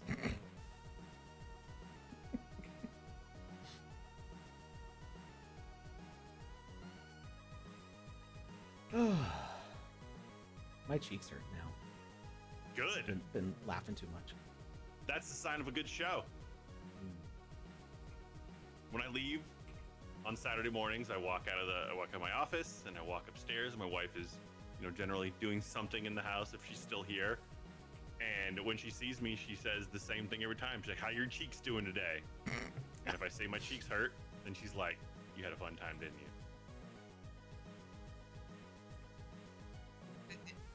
Okay. What, Alex? Is there something else you wanted to add to that? Are you sure she's talking about the same cheeks? What else could she be talking about? I'm not following. It's all right. I don't get it. What are you implying, Alex? Absolutely nothing. Oh, okay. Yeah, no, you're good. Good old slip of the tongue.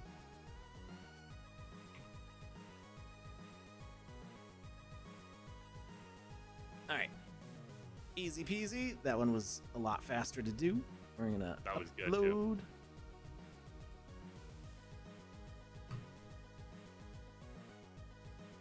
And got mine, lock, E.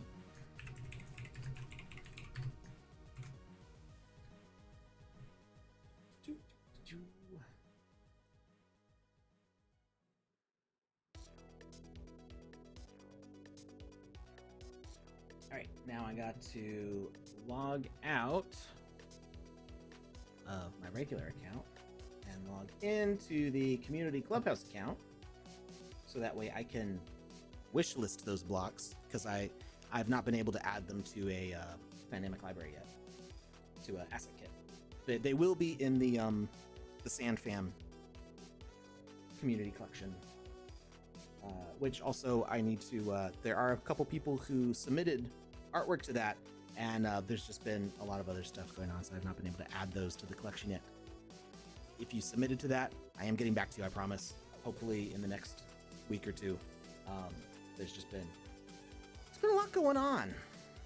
So let's go to my profile. So if you want to start building with these even before they're in the asset kit, you can go to my profile, sandbox.game/users/Kamisazi. It's in the chat. And you click this Assets tab and go to Workspace. And they're all right here. So they say not minted right now. They'll say free once they're in that collection. So we need to open up both of these and click this little wishlist button. And this little wishlist button. And now they are in my wishlist.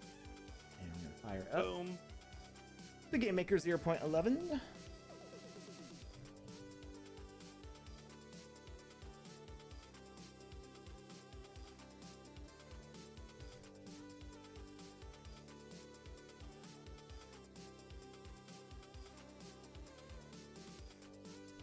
Login.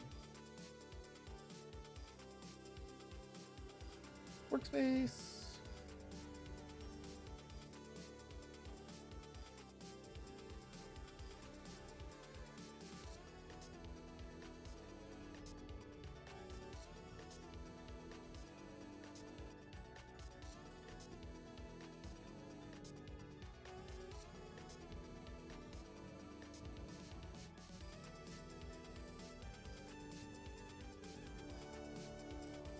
I don't know if Iverson is watching or not, but I have not had a chance to check on that leaderboard deletion thing that we talked about on last stream.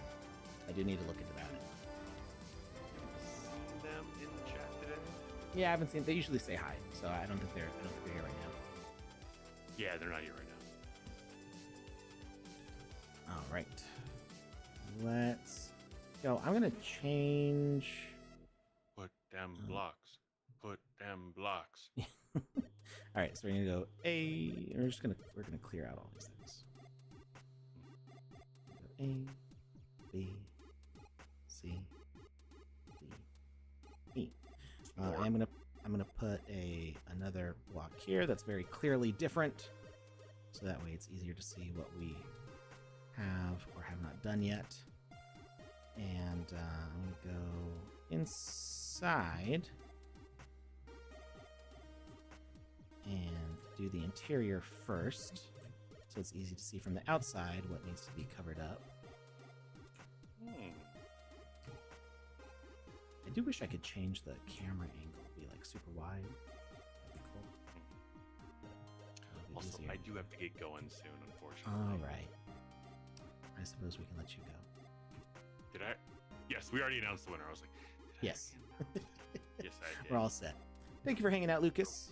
Have a great rest of your week. Me. And we'll see you on Friday. Right? Ooh, Friday, right? yes. Friday game night. Yeah. Alrighty. I always want to call it family game night. Mm-hmm. Oh, this block is too dark. I don't actually want to use that. All right. See you later, Were Lucas. you saying something? Yeah, I was muttering to myself.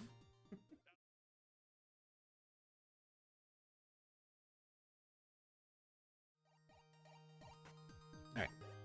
I'm going to use this block. No, maybe not. I can't see that either. Oh, now I can. And it's still kind of dark. Let's use this blue one. Just something high contrast that'll be really visually distinct.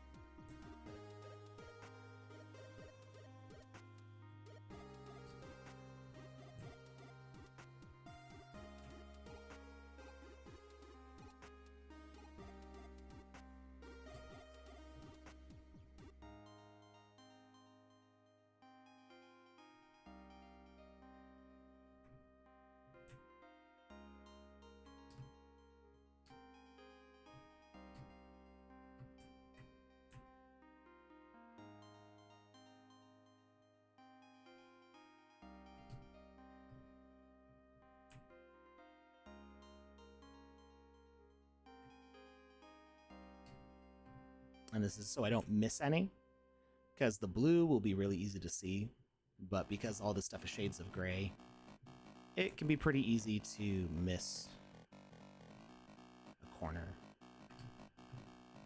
when you're trying to repaint with a very similar block.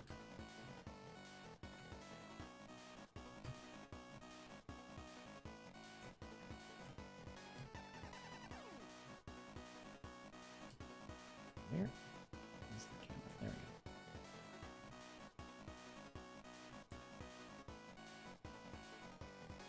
That though. Make our view a little bit wider.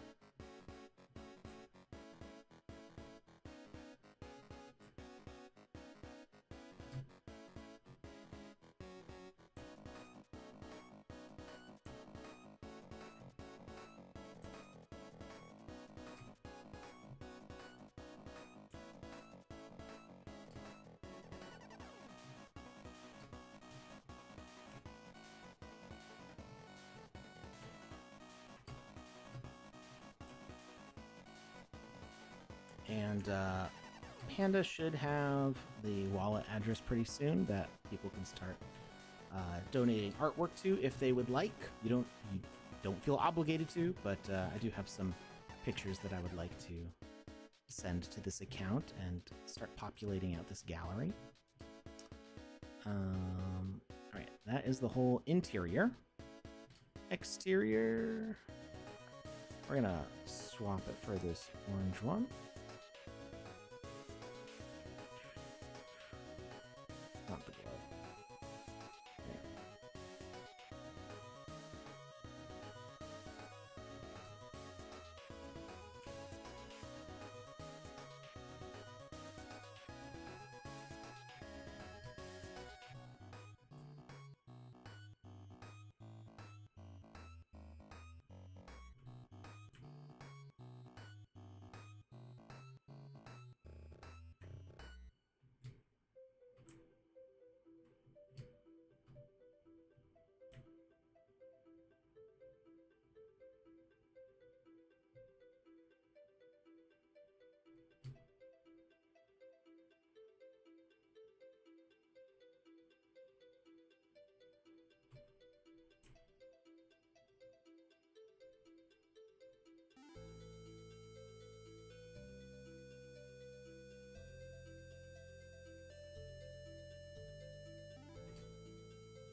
This is a time when Magic Palette would probably be super helpful, but that's okay.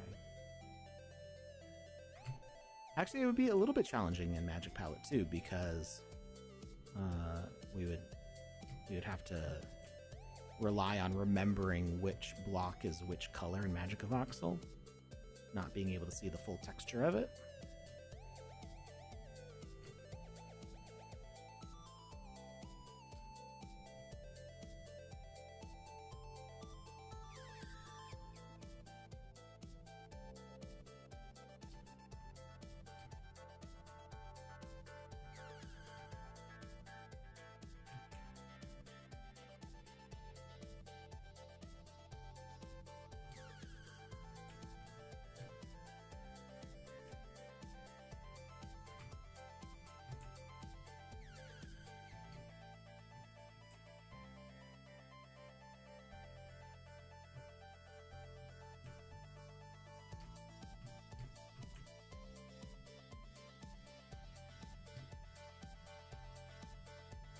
I think the gallery is, yeah, the wall's right there. So I can be a little more carefree and not worry about interfering with what's underneath with these sides.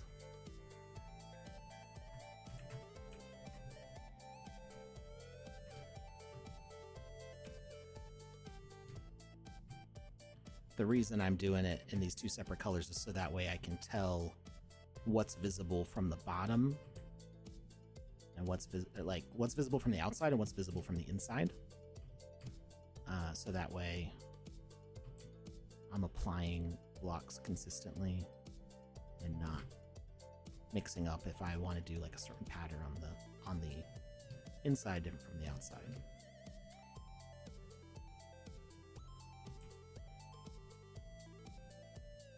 So if I see a blue block on the outside, I know that it's going to be visible on the inside.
All right, I think that's the whole base of it.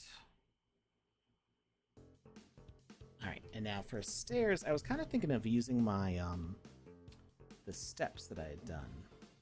Go to Sandfam collection.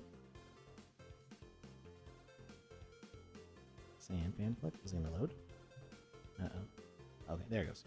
Just took it a second. I was thinking of maybe using these steps. I might do a variant on these.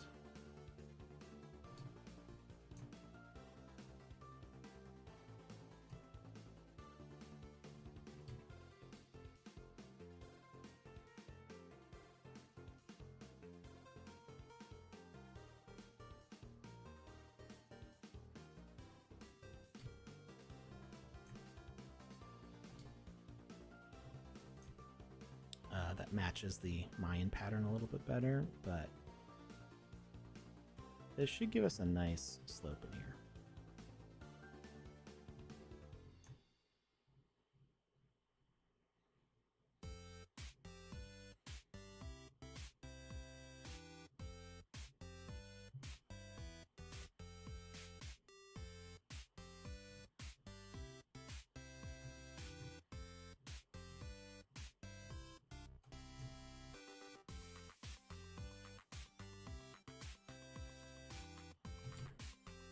Let's try that out. Let's see how well this works.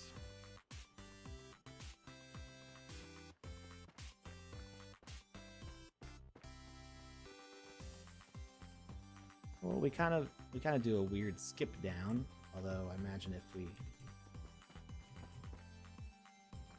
you're just walking, it's pretty natural.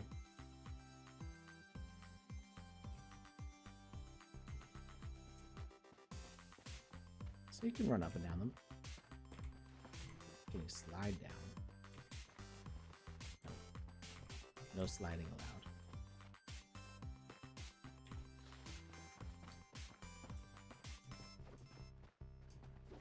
You can roll up them. That's kind of cool. Can't roll off of them. All right, we got to add, but we're going to keep on going through. I'm just putting these stairs everywhere.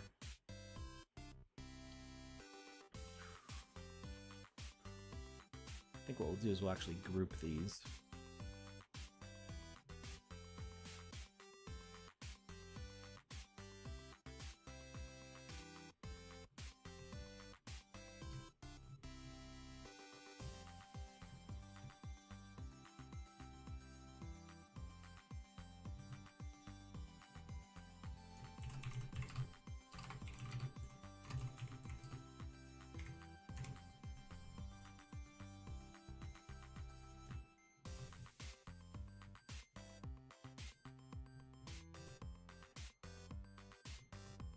And then we can just grab this whole thing, duplicate it, stair set 2.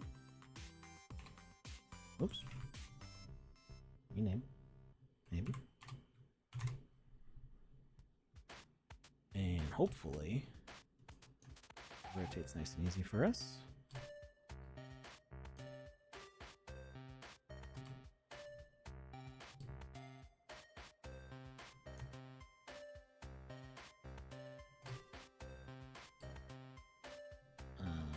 Let's do half steps. There we go. Duplicate.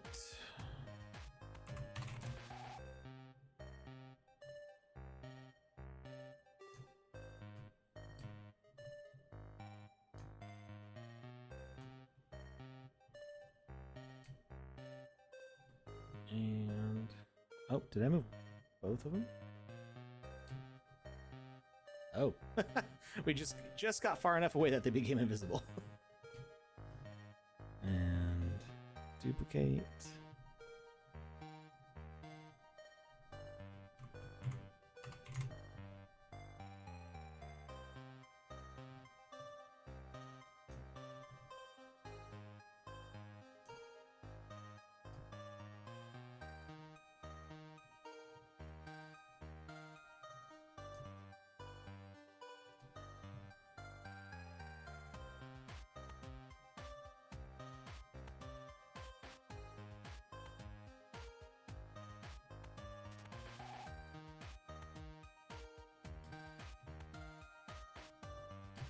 Is there another large rock that Panda had put down, or was that the only one? I feel like there were other large rocks.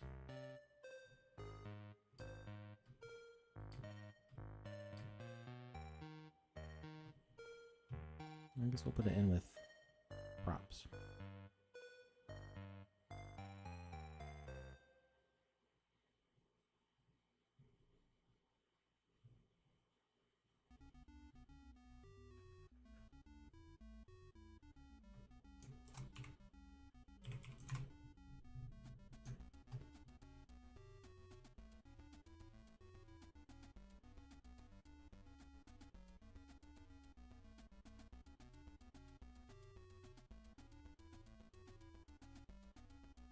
It's too bad we can't lock a folder. I don't know if that's a coming feature or not. It'd be nice to be able to lock a folder so that way everything in it can't accidentally be selected.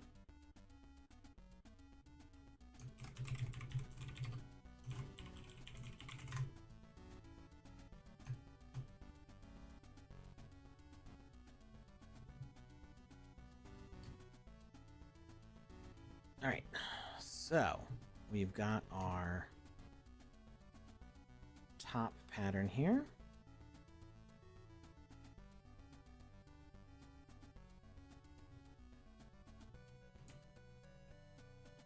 And it's gonna alternate with this one.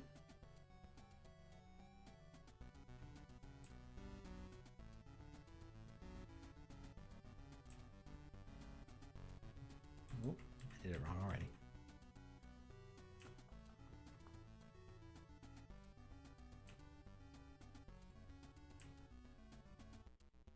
Oh, I see what I did wrong. We go up.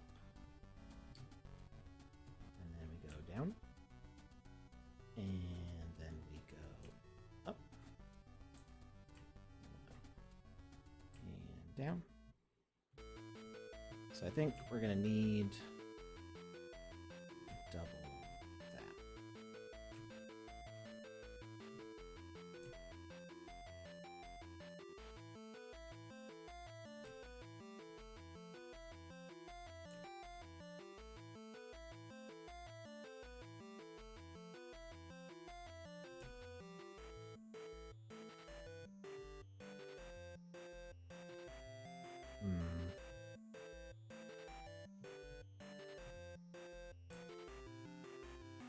Okay, I like it conceptually, but I'm not liking the way that particular execution looked. So let's do down as the caps, and then we go up, and then up, and up, and then back down,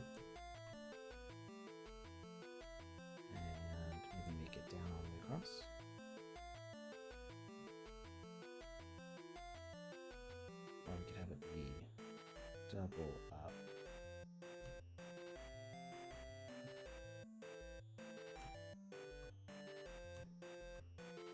Yeah, there we go. That looks more balanced to me. So it's 2 down, 2 up, the transitional ones. And then it ends up being 2 down if you consider that it's wrapped around the corner. I like that. Okay, so we're doing 2 down in the middle, 2 up on either side of it. So that's a repeatable pattern here. And then we grab up. Oops.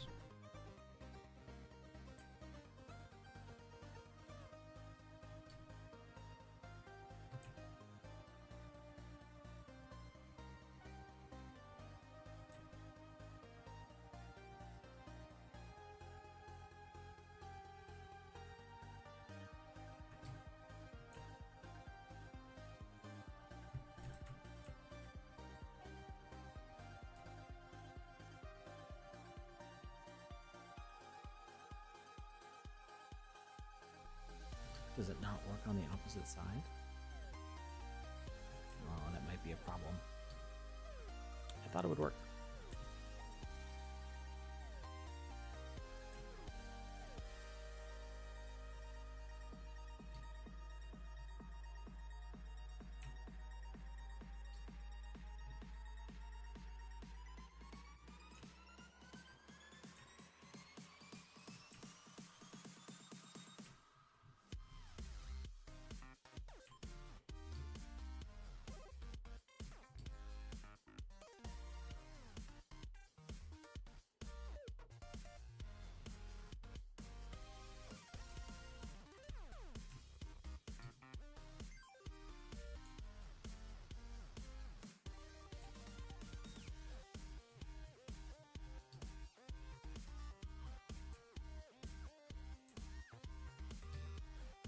Okay, it looks good on the outside.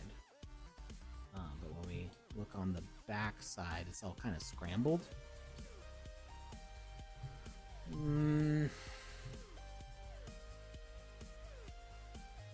It's because I wanted these blocks to look good standalone,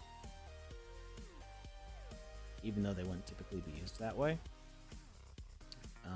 But I think that means I'm going to have to like reverse some things.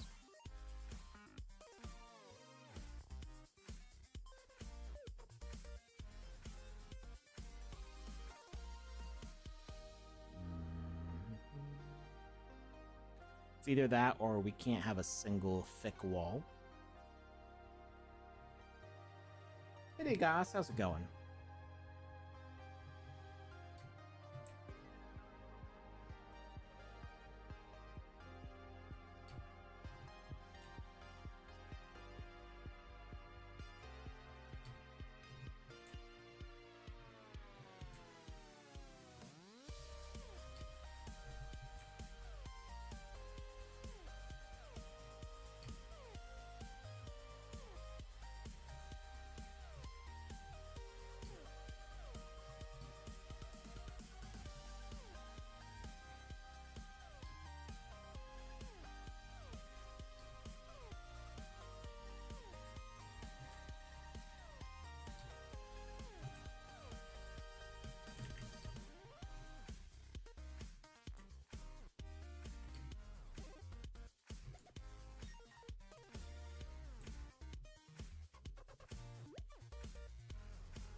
You know, I think if I just if I just use the alternating, it'll be fine.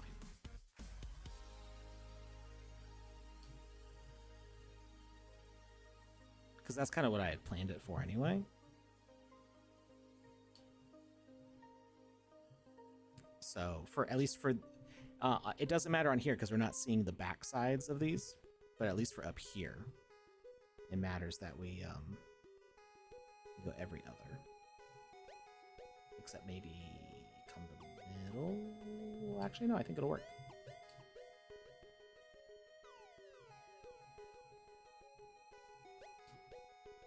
Yeah, there we go. That'll work.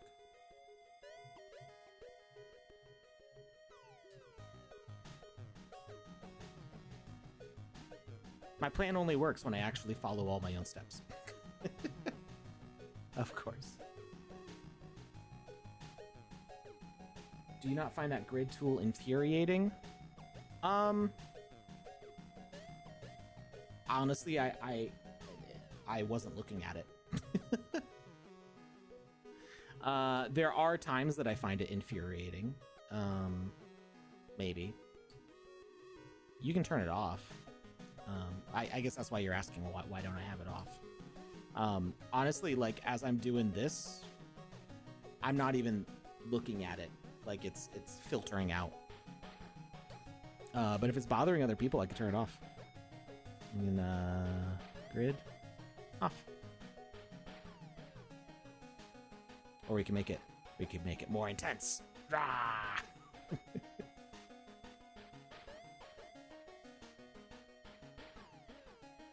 You can scale it too.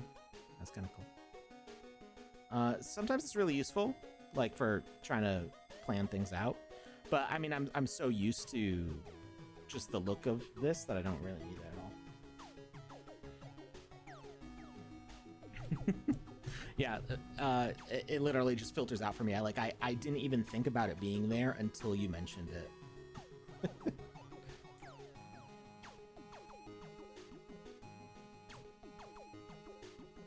But yeah, if it's bothersome to people's eyes, I'll certainly turn it off. And oh, we need to do the texture on this block, but that's okay. That can come later. I can update that at any point, really.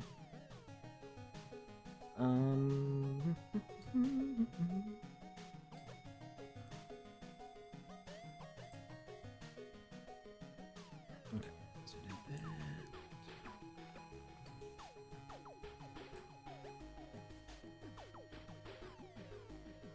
Let me. I think I can do this with a pattern. Do that real quick.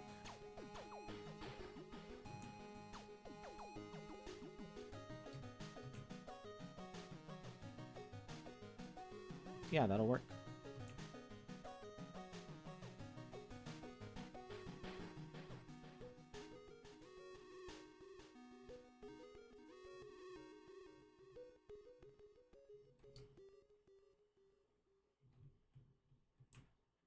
Love it when a plan comes together.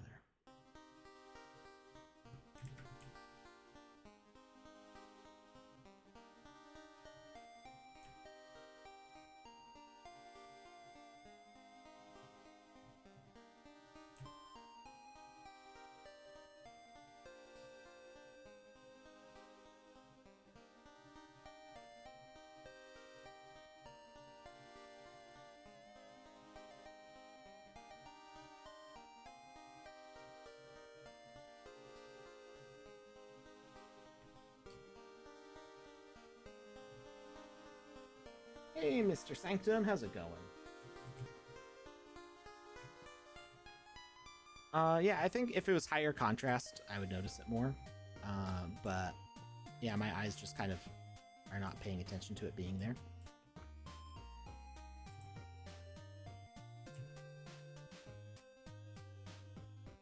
I'll probably throw in some of the other blocks in the middle randomly.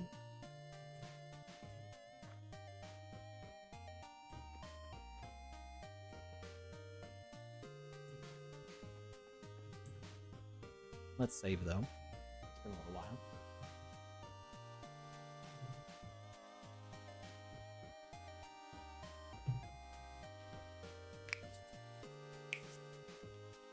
Oh!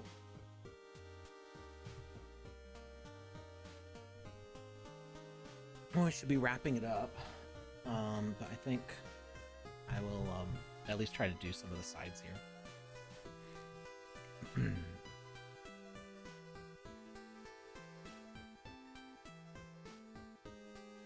You may just have to wait to see the images that I select for the gallery for when it's live on the land.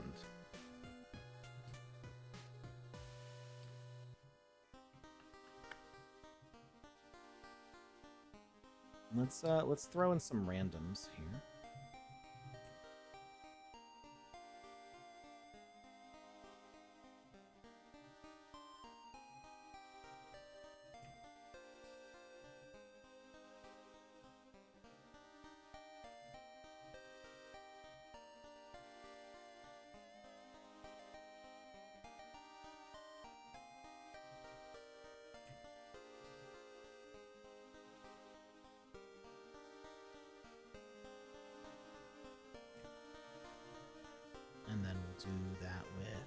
oranges will be this one.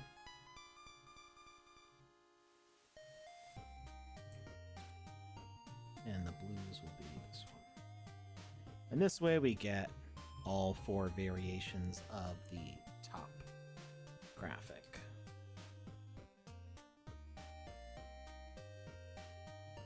I kind of want to make this shade of gray for the center square different.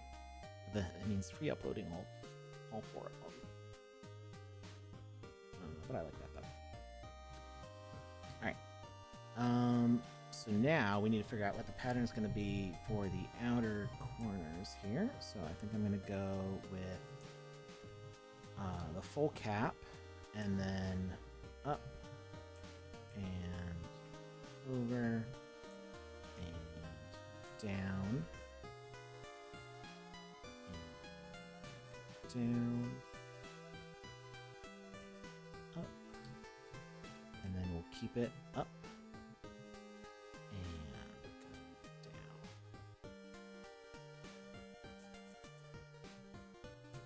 Yeah. This will be in here like that.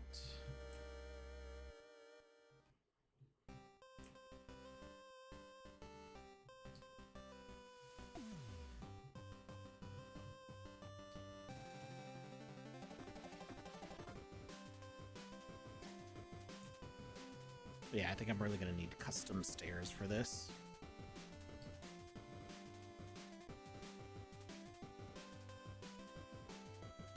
And I might do this.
It'll look a lot better once I've got the actual texture in place for this.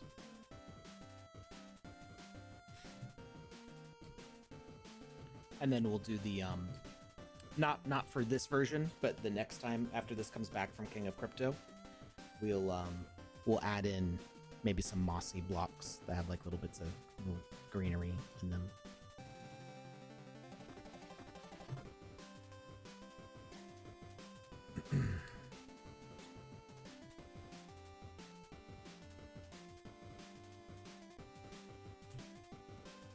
Oops, wrong one. There we go.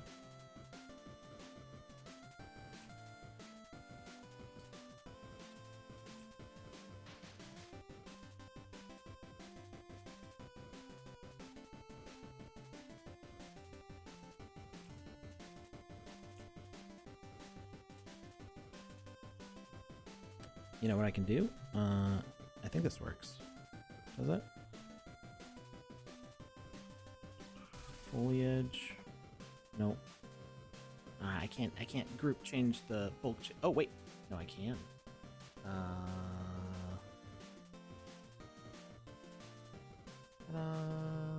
Oh, that doesn't really work either, though. Well, yeah, you can see a little bit better at least.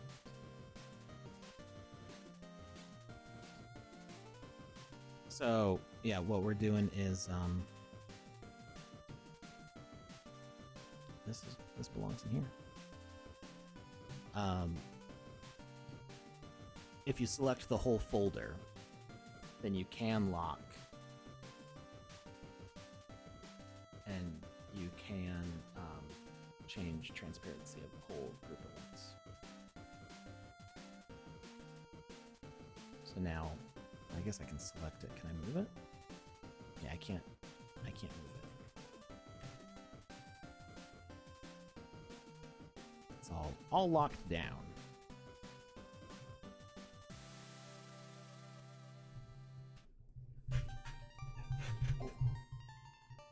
All right. So let's finish this up.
Bring back the Sandbox Evolution?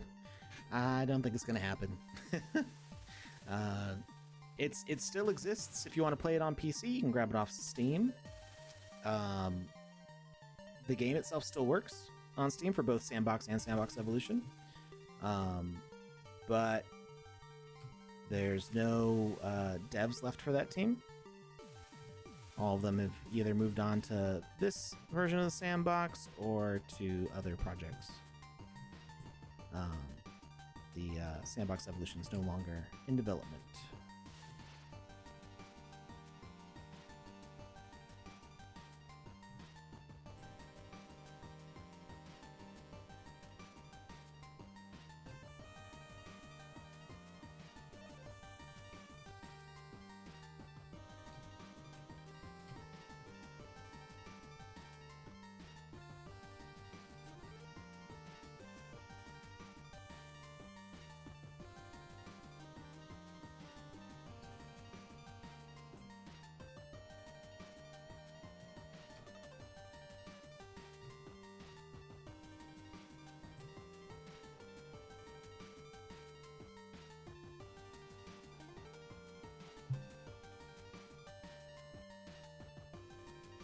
Goes right into the water. Did I want that? I guess it's kind of cool. It goes into the water. Could actually have the steps going into the water. Could do that.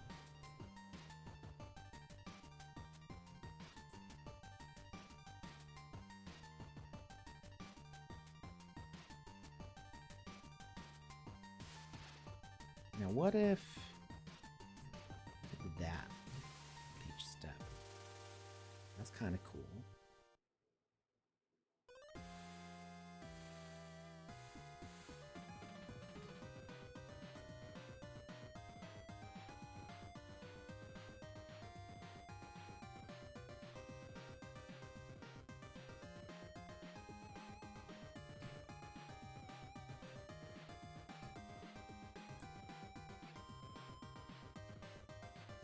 Stream just started. Sure. Something like that.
I don't know. I kind of like it with the layers. I might keep it that way. I'm going back and forth in my head whether I like it or not.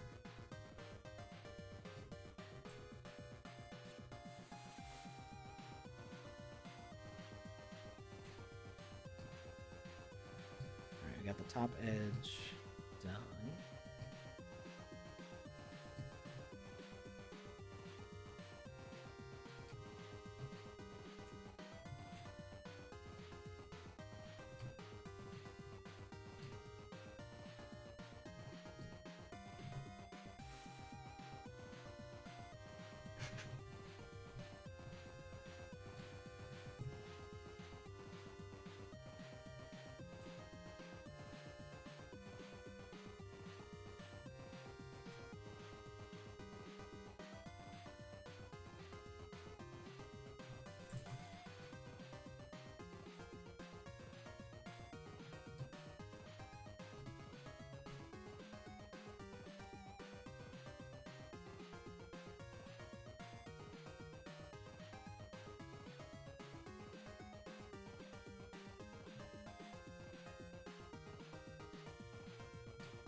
Looking good. What's the scheduled opening date?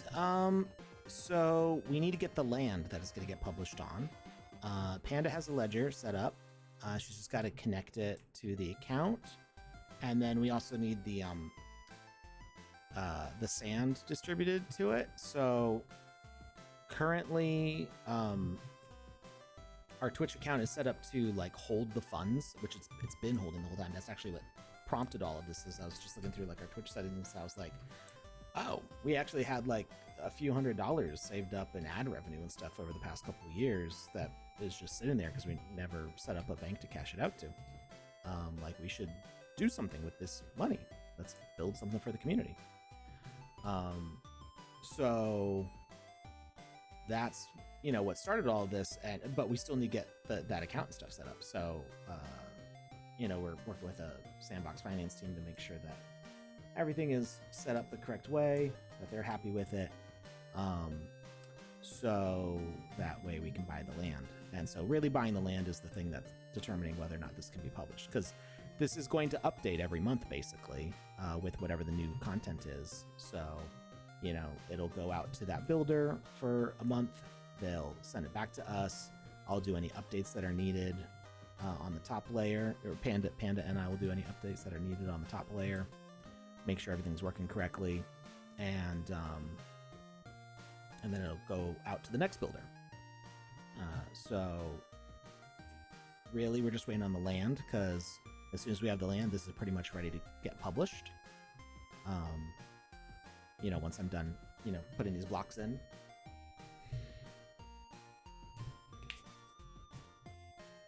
Complicate their wallet management is to keep it safe. You mean Twitch or the Sandbox? My OPSEC is horrible. We could all use better OPSEC, I think. Nobody's immune.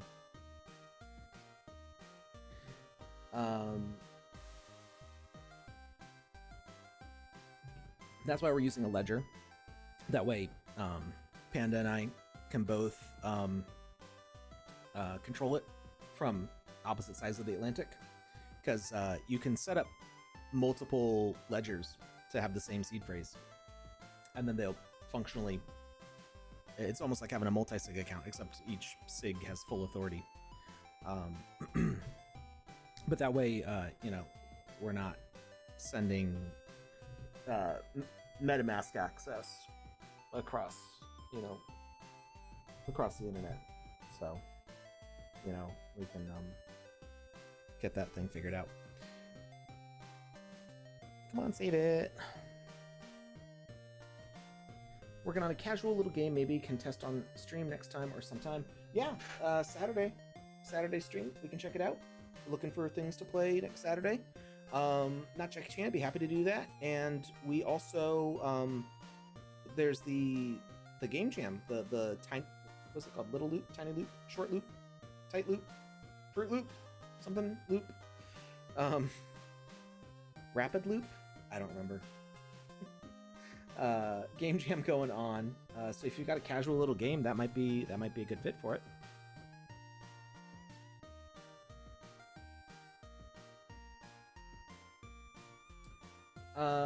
Need a hardware thing. So the thing that you want to do with a hardware wallet is you don't necessarily. I mean, you can use a hardware wallet the same way you use a MetaMask wallet, right?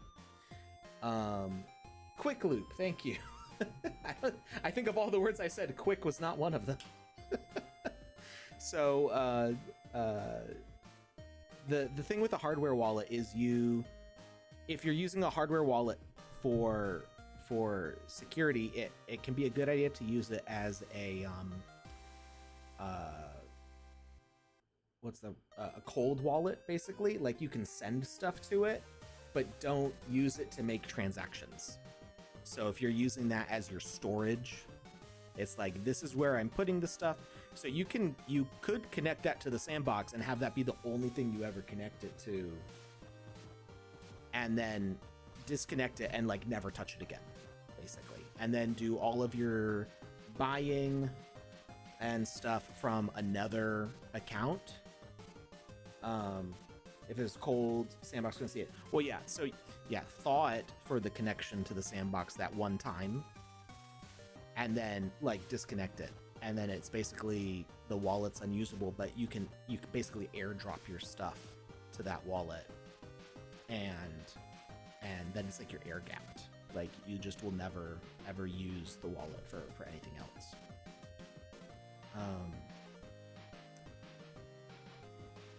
That's kind of what I was getting at.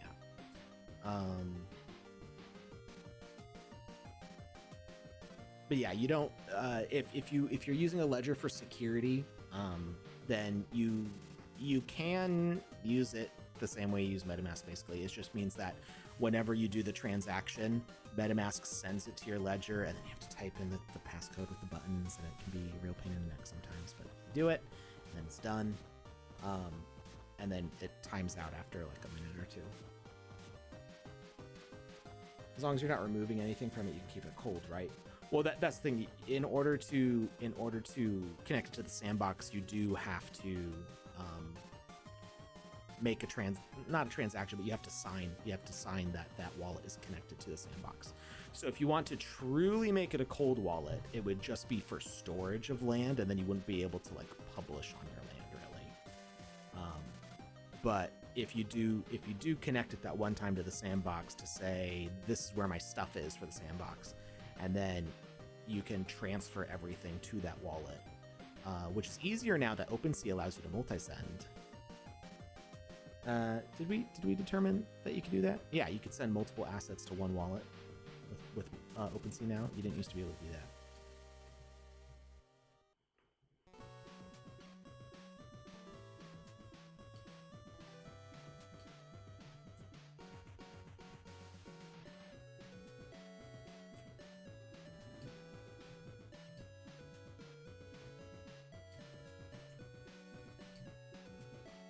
So yeah, it will make you more secure, but you know, you still have to be careful about stuff. Even people with ledgers have had issues because of other OPSEC problems.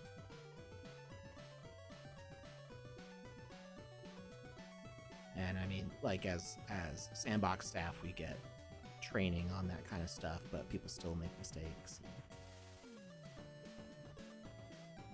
You know, there's the possibility for undiscovered vulnerabilities and stuff.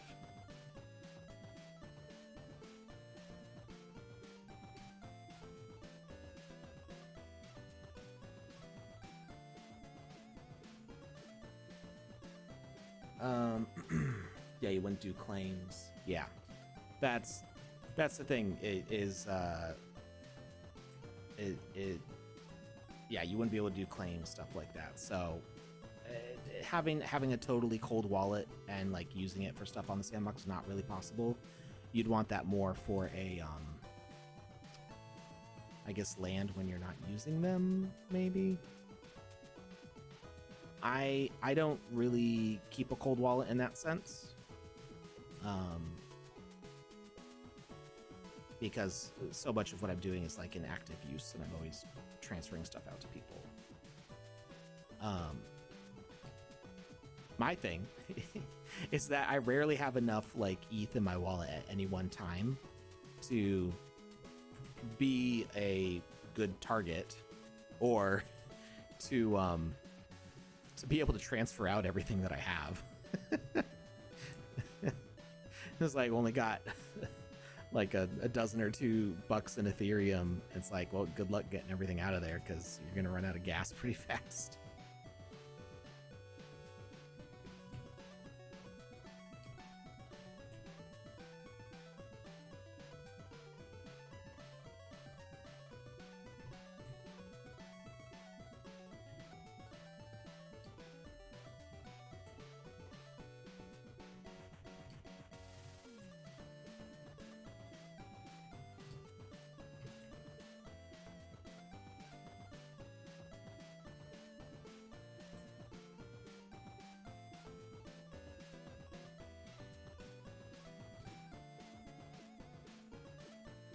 All right. I think it's looking pretty good.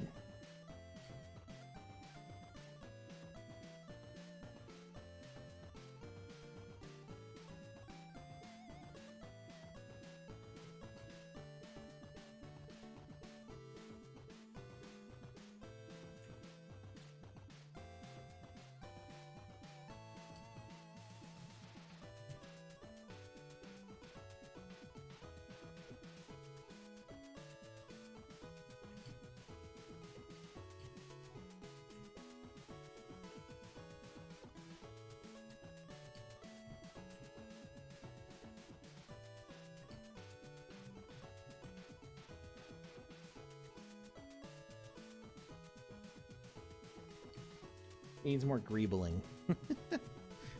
Yeah, we'll get there. So there will be some variations on these, which are oop. I don't know.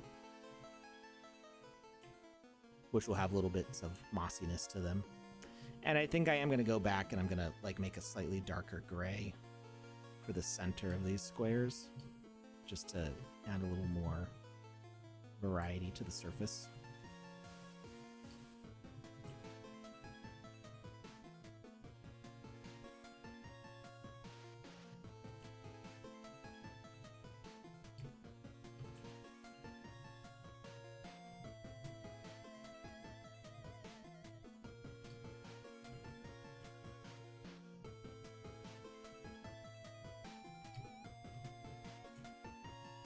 I might make each square like a different shade of gray too.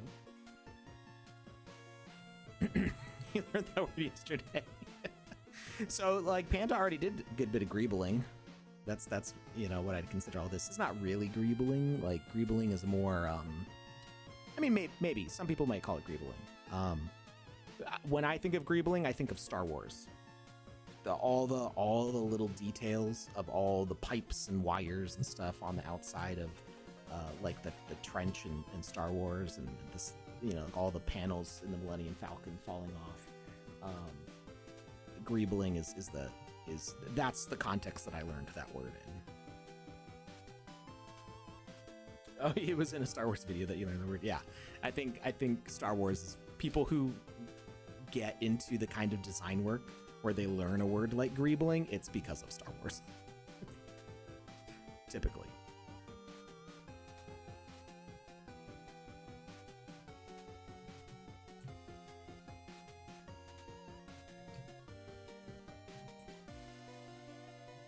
And now we go through with our variety pass here.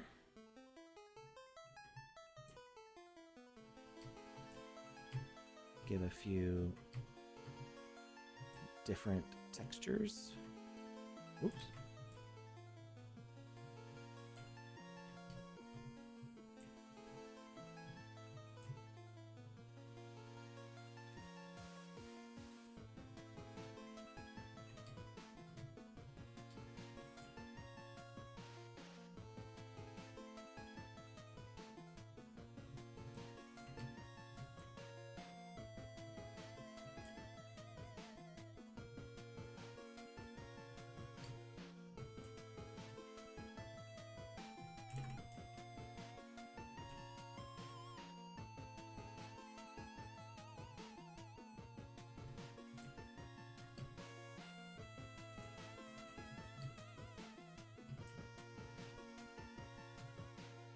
When creating assets in VoxEdit on one asset, automatically have collision on, but sometimes collision either entire asset or some parts are off.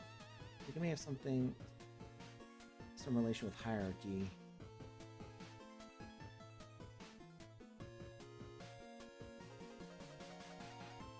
I'm not entirely play a game for fun. What you're talking about? Are you talking about the collision that you can change in VoxEdit to say that some models have collision, some don't, or some? It's node based.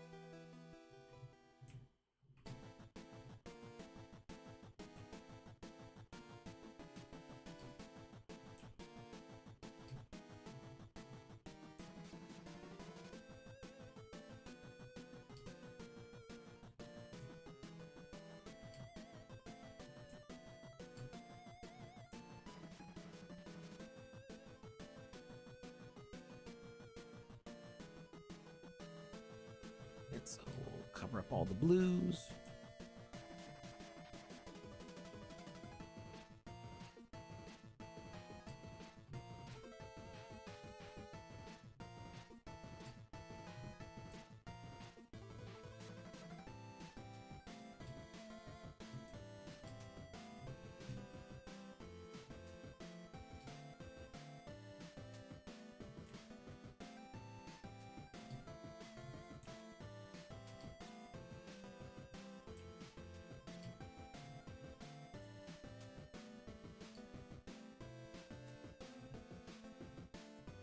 And then we'll do the orange.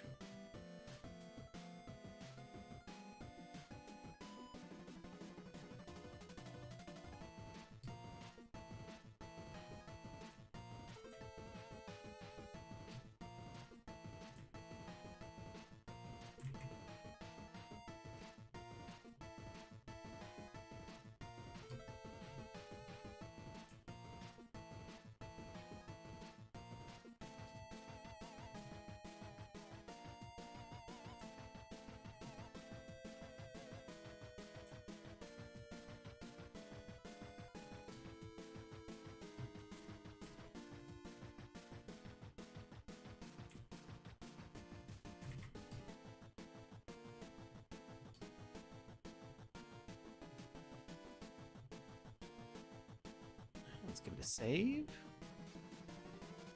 Probably not same thing, but sometimes in Game Maker, if you change collisions, it won't kick in until you save and reload experience. I've noticed occasionally. Could be, but I think Play Game for Fun was speaking to VoxEdit though.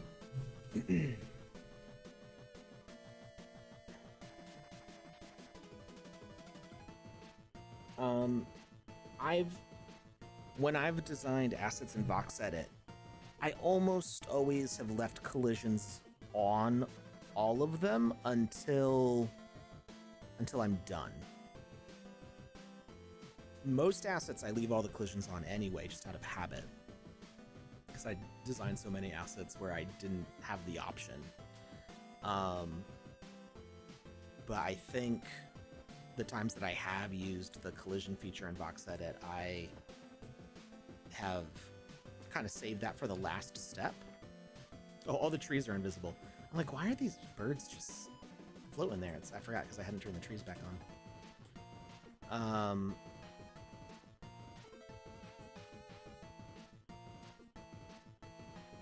I'm liking the floor. I think there is distinction between these squares. They're not perfectly repeating, and I think we would notice if they were. But I think having a slightly different shade of gray for each center will help bring even more distinction between them. Play Game for Fun says, I was making stairs earlier and had like a 3-block height. First 2 steps were solid, and third was walking through a wall. Component of top third stair was on same level of skeleton as second, and walking through. Then when I moved the third child, the second was okay. I guess the thing to do would be to like repeat those actions and see if it does the same thing. And if it's a repeatable thing, then make a report for it. If it's not repeatable, like if it doesn't happen every time, it's going to be difficult for QA to like figure out what's going on. But yeah, I would say like try doing it, try going through the same steps you went through, and see if you get the same result. And maybe like record a video of doing it. And if you submit that with your ticket, that makes it a lot more likely that QA is going to be able to figure out what's going on. Foliage.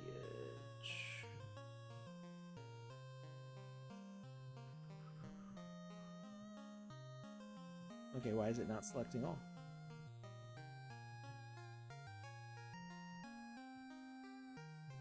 It's just like, no.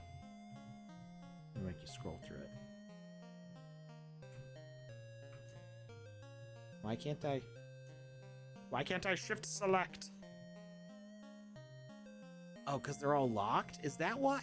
Oh my goodness. Oh my goodness, you can't reselect it because of the lock? Well, don't lock it next time, I guess. Good grief.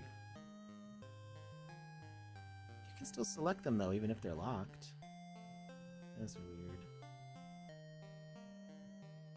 Is it gonna let me shift select for there? Yeah, it does. That's strange. Can I shift select over? Oh, it skips it. Interesting. You just have to turn off all of these. There's so many plants.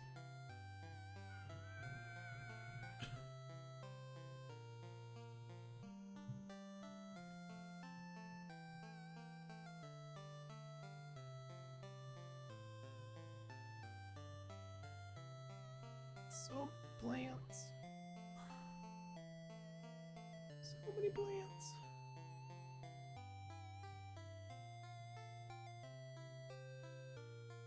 Don't ever walk again. It takes forever.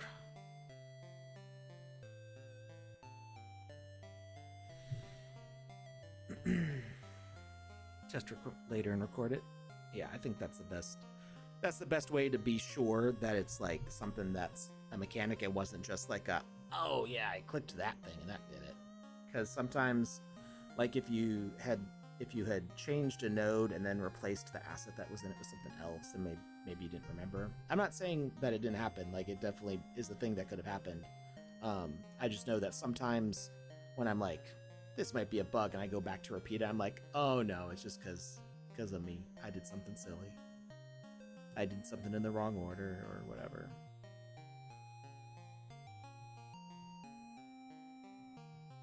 We're almost to the top.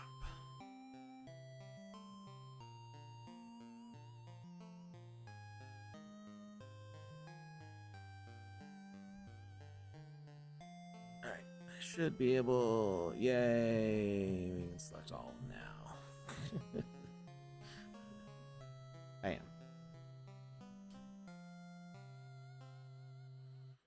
All right. Well, it is 30 minutes after I'm supposed to finish, so we're gonna call it quits here. We're gonna hit save, and I'm gonna go find somebody to raid.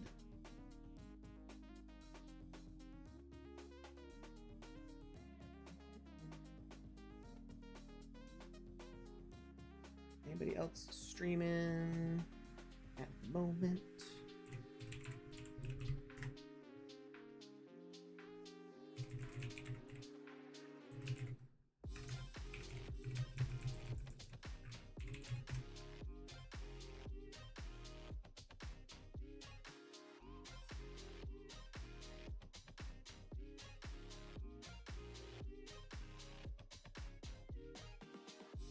Nobody else live in the sandbox.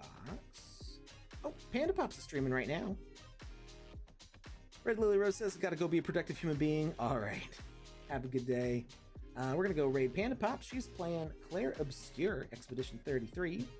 Note that this is, I think, an M-rated game, or Peggy 16 or 18, something like that, depending on where you live.